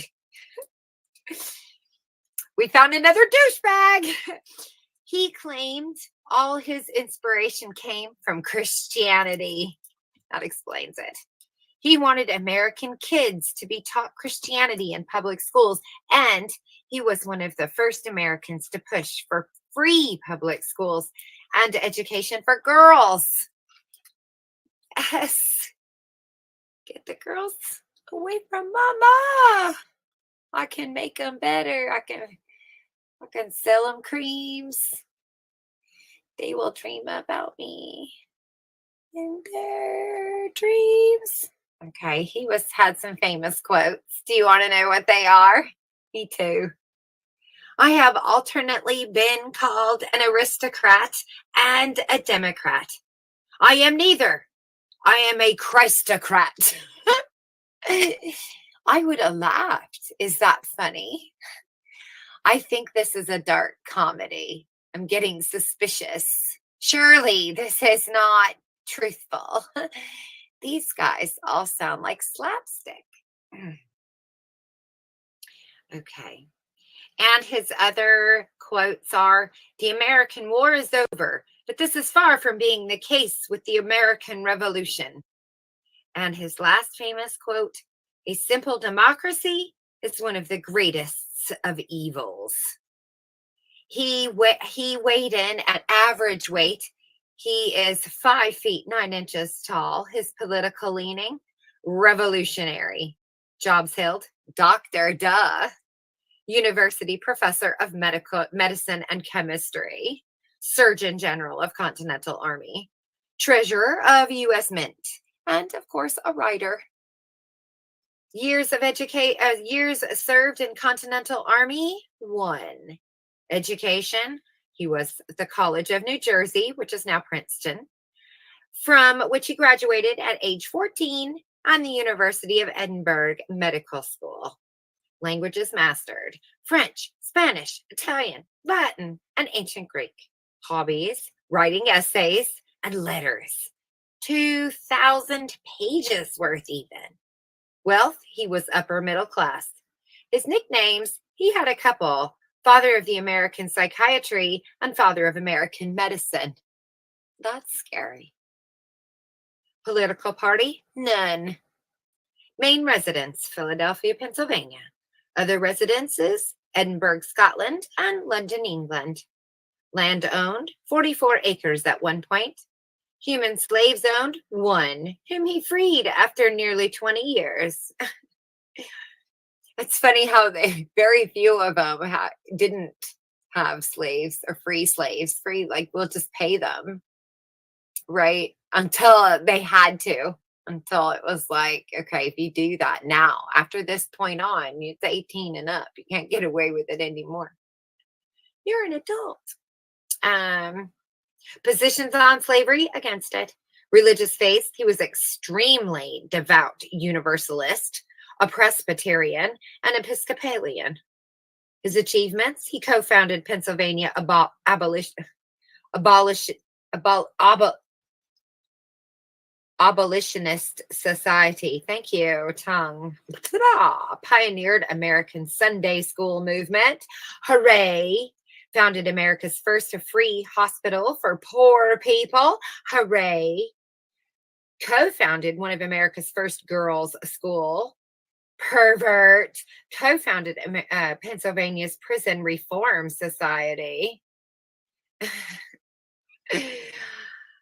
Trained 3,000 medical students, treated 100 patients a day during 1793 yellow fever epidemic in in Philadelphia.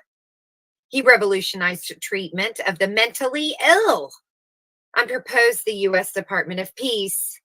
His opinion on the Boston Tea Party, he's a huge fan. And that is Benjamin Rush. And he was the founding father of quite a lot of things. Things that go jab in the night.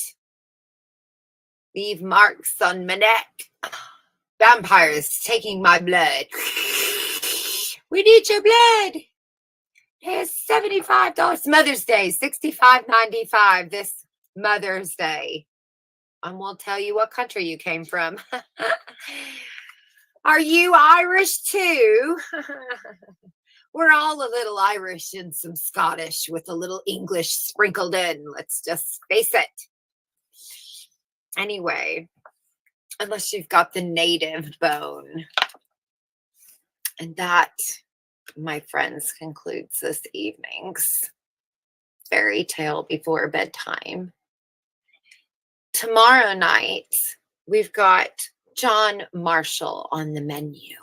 I wonder if he's going to be a douche. Leave your thoughts and comments, of course. And good night, my imaginary friends. I will see you later.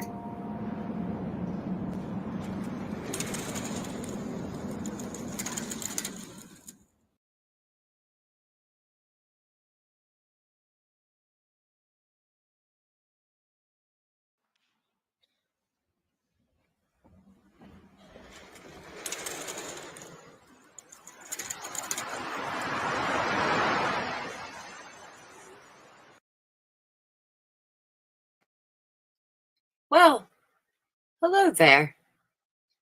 Glad you can make it. We've almost finished our book. I can't believe it. Have you been enjoying listening to these tales? Tonight we're going to read a fairy tale about a man named John Marshall. He's one of our founding fathers. Let's see what fable the fairy tale fable book has to say about him. John Marshall. He was known as the Great Chief Justice. He was born on September 24th of 1755 and he died July 6th of 1835. John Marshall. He was like a frontier marshal, and the Supreme Court was his frontier. Before Marshall, the full meaning and power of the Supreme Court had yet to be discovered. Oh, thank God he came along. Yes, it was the highest court in the land and the most important part of the judicial branch of the American's government. But no one much knew what that meant. Well, partner, under Marshall's rule as Chief Justice, the Supreme Court came to have as much power as the President and Congress. Under Marshall, the federal court system became the branch of government that has the final word on what the Constitution means. It became the final word on what was and wasn't constitutional. This new power didn't sit too well with Marshall's cousin, President Thomas Jefferson. Jefferson thought that judges shouldn't have so much power. Marshall thought that neither Jefferson nor any president had the right to tell the Supreme Court what to do. You can't tell me what to do. I'm bigger than you. My daddy can beat your daddy at cricket. It was a regular showdown. Jefferson thought the states should mainly govern themselves, but Marshall made sure that the state laws did not break the Supreme Court laws in the land, the Constitution. And he did this for over 30 years, longer than any other Supreme Court justice, because of his career as a judge, starting only in 1801 after the founding period. He is often left off the founding fathers list. But John Marshall brought law and order to the country that he helped to found. Hi-ya! It says. Famous quotes. The people made the Constitution, and the people can unmake it.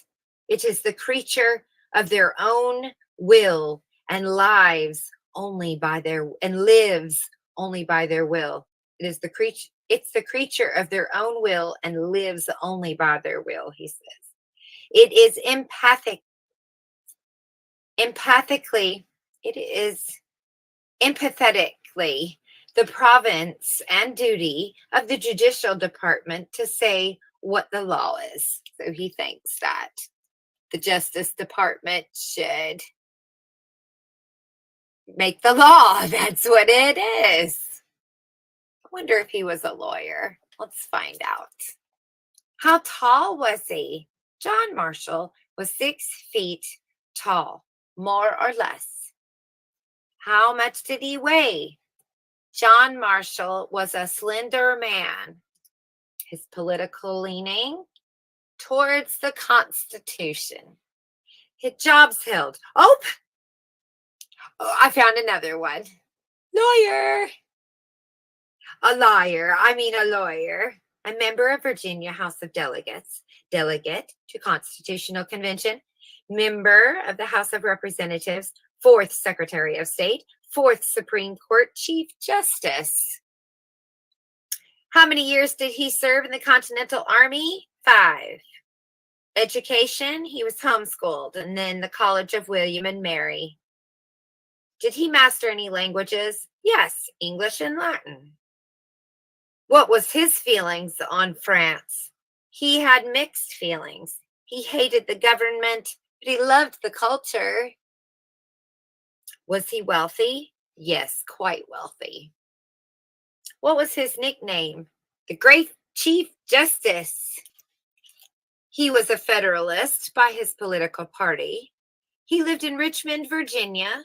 He had another place in Washington, D.C. He owned more than 200,000 acres of land. He had 10 human slaves at one point, and his position on slavery, he thought slaves should be freed and then sent to Africa. A random fact. The day of Marshall's funeral, the Liberty Bell was rung in his honor. It then suddenly cracked, never to be rung again. Wonder what that means. Wasn't this the guy? The Liberty Bell of Justice. And this guy has the idea of creating the justice system as it stands, to where all the criminals get away with it, or some don't, depending on what side of the street you're on. Interesting. I'm just noticing a pattern. Can't help it. I notice things like this. Let's see. And remember our stream we did on the Liberty Bell? Did you watch that? Did you join in? Did you learn things? I did. Fascinating. What was his religious faith, you ask? He was a Episcopalian. He was a happy. His achievements. Well, he had a few. He transformed the Supreme Court's power. He presided over more than 1,000 Supreme Court decisions, so he certainly liked having a say. The final say, even, the final word. He helped negotiate end to a quasi-war with France as Secretary of State. And what was his opinion on the Boston Tea Party? He believed it was necessary to bring about money, I'm sure. Anyway, that is the last of our founding fathers. However, there is a little Q&A in the back of the book, so I'm going to read that tomorrow night. And that will conclude. So come back one more time to finish the series with me. We have one more fairy tale to read back here.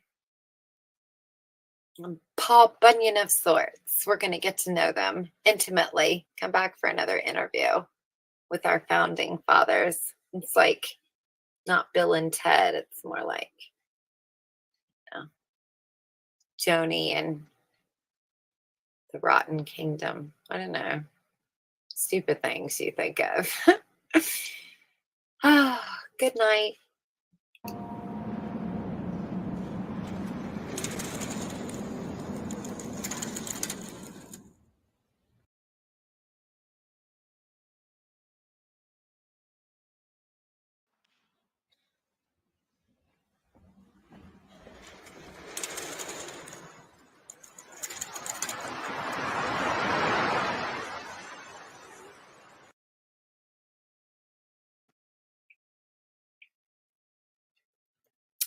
Well, hello, welcome back, my imaginary friends. This is going to be our last night together. The last chapter is here. We made it through the whole book. Aren't you feeling good? I ask sarcastically. I don't know, this story has made me feel worse. And this is supposed to be a kid's book. I got this from the library. The library in the kids section. And we have a small library. And this is in there.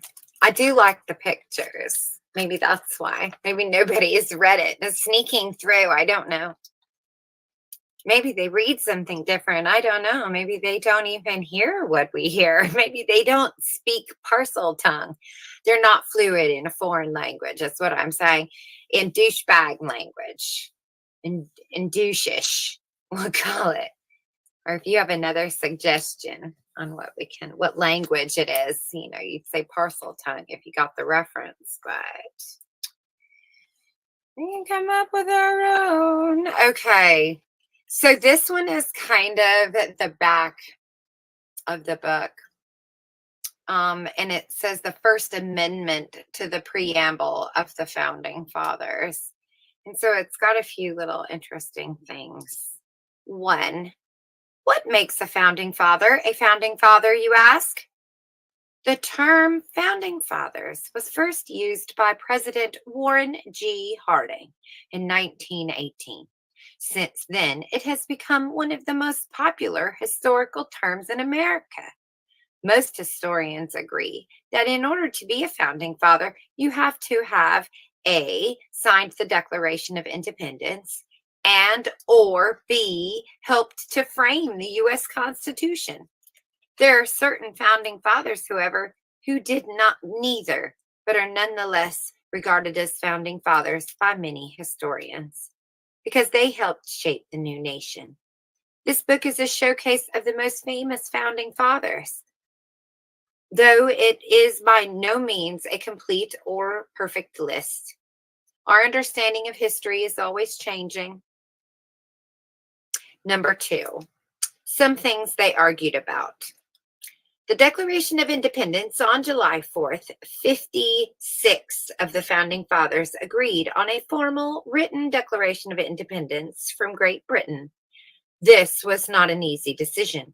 Not long before this date, many of the fathers had still held out hope that the colonies could work out their problems with Britain without declaring independence. By creating this document, these understandings respected, wealthy citizens of the British Crown were becoming outlaws. They could be arrested or hanged. This declaration would mean war, and many of the founding fathers had big doubts that America could win such a war. And they argued and argued and argued. But on August 2nd, 1776, they signed this declaration. The United States Constitution. The Constitution is a set of rules. These rules provide the framework for America's government. When it was first proposed in 1787, many of the fathers were totally opposed to it. They thought it would deprive Americans of the rights and freedoms. They thought it would put power in the hands of only the wealthy and educated, and that this was unfair. What they wanted instead was democracy, where the people governed themselves. They wanted the states to be able to make their own laws and not have to answer to a national constitution. They feared a big central government that would have too much power over the states. The pro-Constitution fathers argued that if America were to survive and grow as a country, it would need to be more unified. It would need one central government that controlled all the states, and it would need a constitution that applied to all Americans. The pro-Constitution fathers won and created the Constitution, but the anti-Constitution fathers forced them to add the Bill of Rights, which helped protect certain basic rights and freedoms of common people. Americans are still adding to the Constitution and arguing about it constantly. Like America itself, it is a work in progress, as if it's been maturing and morphing along with us, developing along with us. Religion. So America, especially in New England, had been settled in large part by people who wanted the freedom to practice whatever religion they were pleased. They pleased. In Europe, you see, many governments tried to tell the people how to worship. This was a big issue for the founding fathers, who practiced a variety of Christian faiths.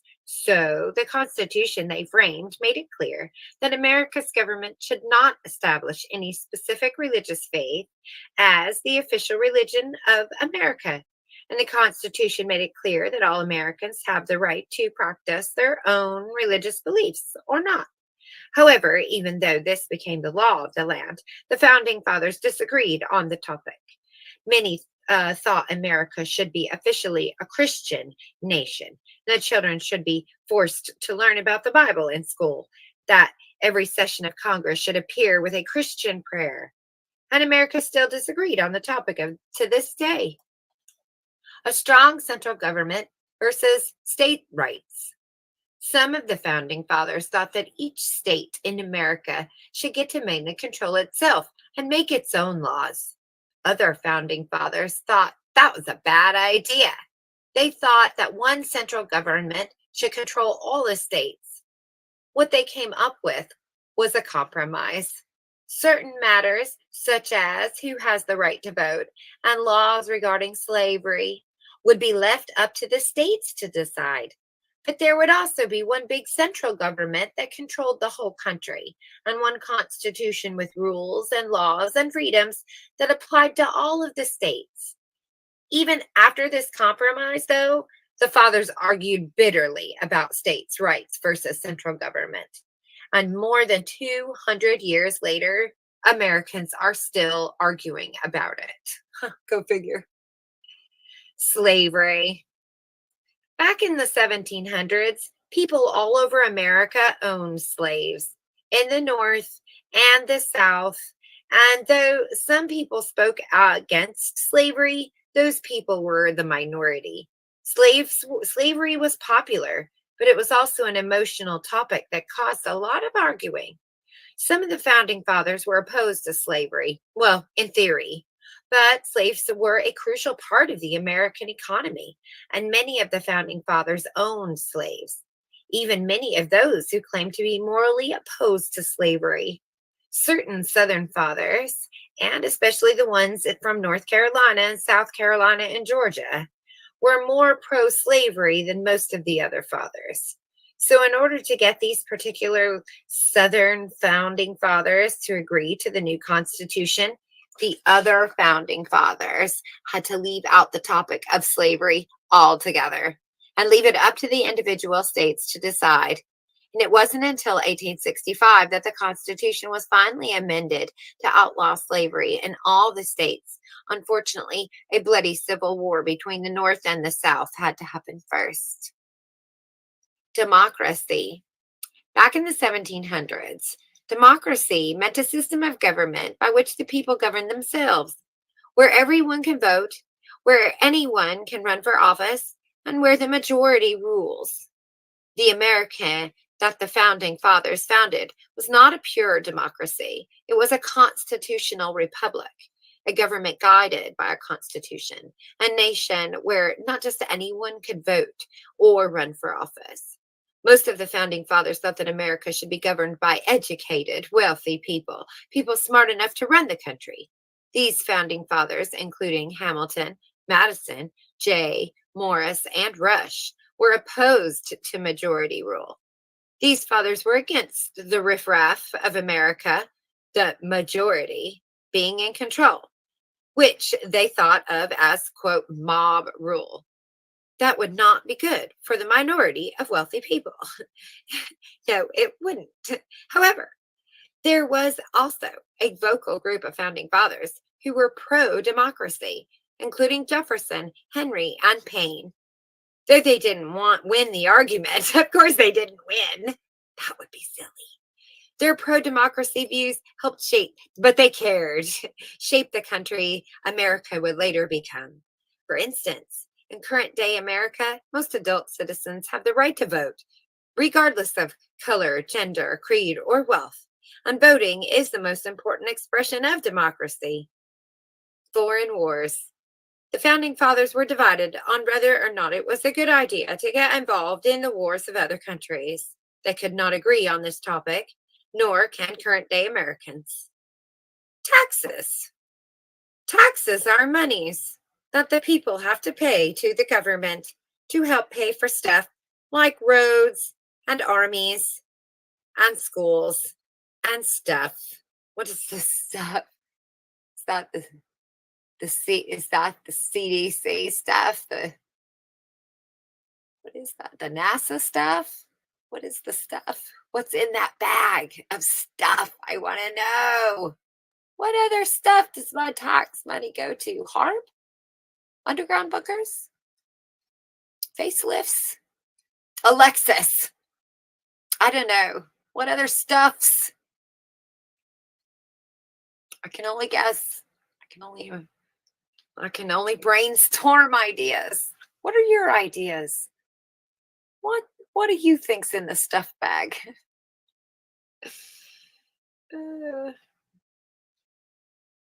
Taxes are monies that the people have to pay to the government to help pay for stuff, like roads and armies and schools and stuff.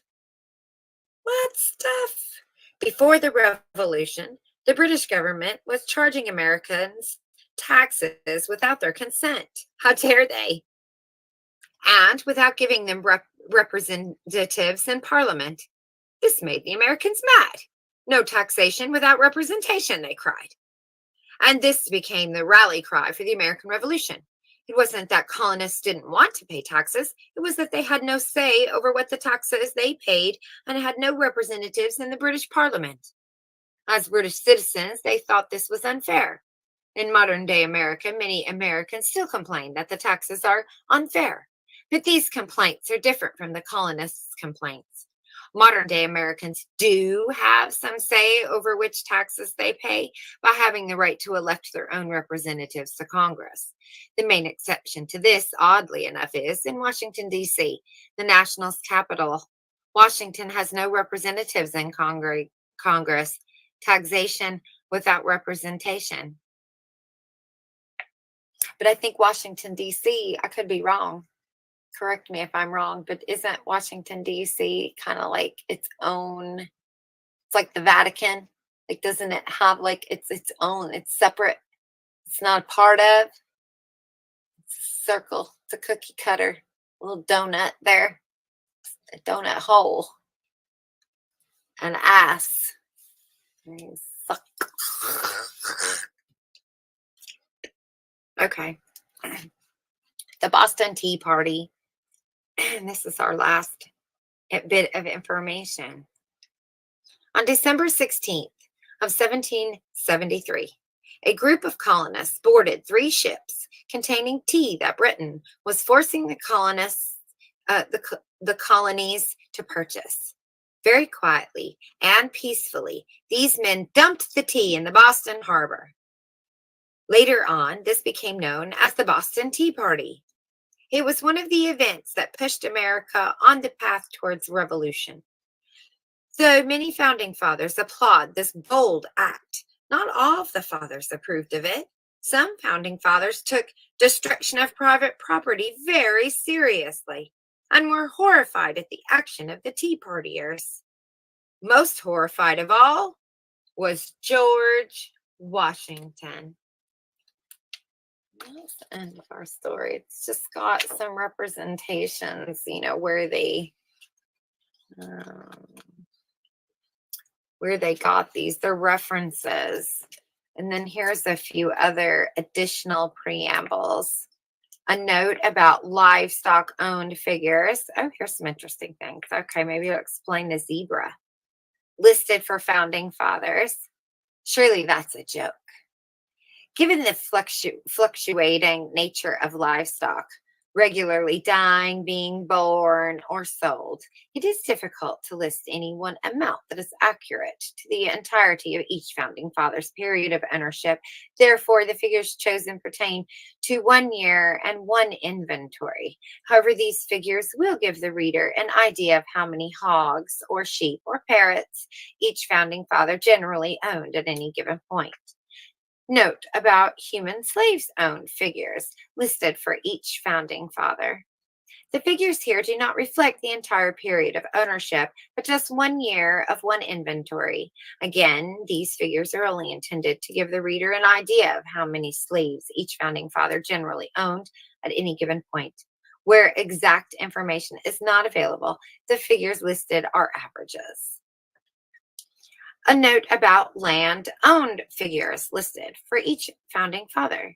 Many of the founding fathers were regularly buying and selling land parcels. The figures here reflect the amount of land owned at one point, for which an exact figure is now available. In some instances, the exact figure is difficult to determine, and so words such as more than or nearly have been used. Again, these figures will hopefully give the reader a general idea of the scope of the founding fathers' land holdings, which would have been greater or lesser than at different points. In any case, the figures will be useful in differentiating between fathers who loaned very little land and those who owned hundreds of thousands of acres. And a note about the wealth figures listed for each founding father. The figures here, where available, reflect the net worth of each founding father at its peak. Net worth includes not just money, but also the monetary value of all land holdings and property, including human property. The dollar amounts listed are estimations based on the founding fathers' net worth and adjusted for inflation to 2014 American dollar value. There were many ways of estimating wealth. The method used here involves measuring the individual's net worth against the entire worth of America. It's kind of complicated. And that's it. I'm almost sure, yes. That's the end of the founding fathers, those horse riding, fiddle playing, book reading, gun toting gentlemen who started America, by Jonah Winter and illustrated by Barry Blitt. I hope that gave you a giggle. Killed 20 minutes. Whatever flavor Kool-Aid popsicle you're sucking on tonight. Anyway, I thought it was quite interesting. It's really funny when you read it. You think, wow, these guys were assholes. I had no idea. And they created the what? The very thing that they're doing the what with the what today? What? Anyway, God bless America. Mhm. God might save the king, but he blesses America. The child, the christened child, the golden era, the boom, the heroes. No, the prophets. That's right. Cha-ching, cha-ching. Who was it that liked money? I can't remember. Oh, yeah, almost all of them. Well, that does it. So, awkwardly, we say goodbye now. Good night and happy Independence Day, July 4th.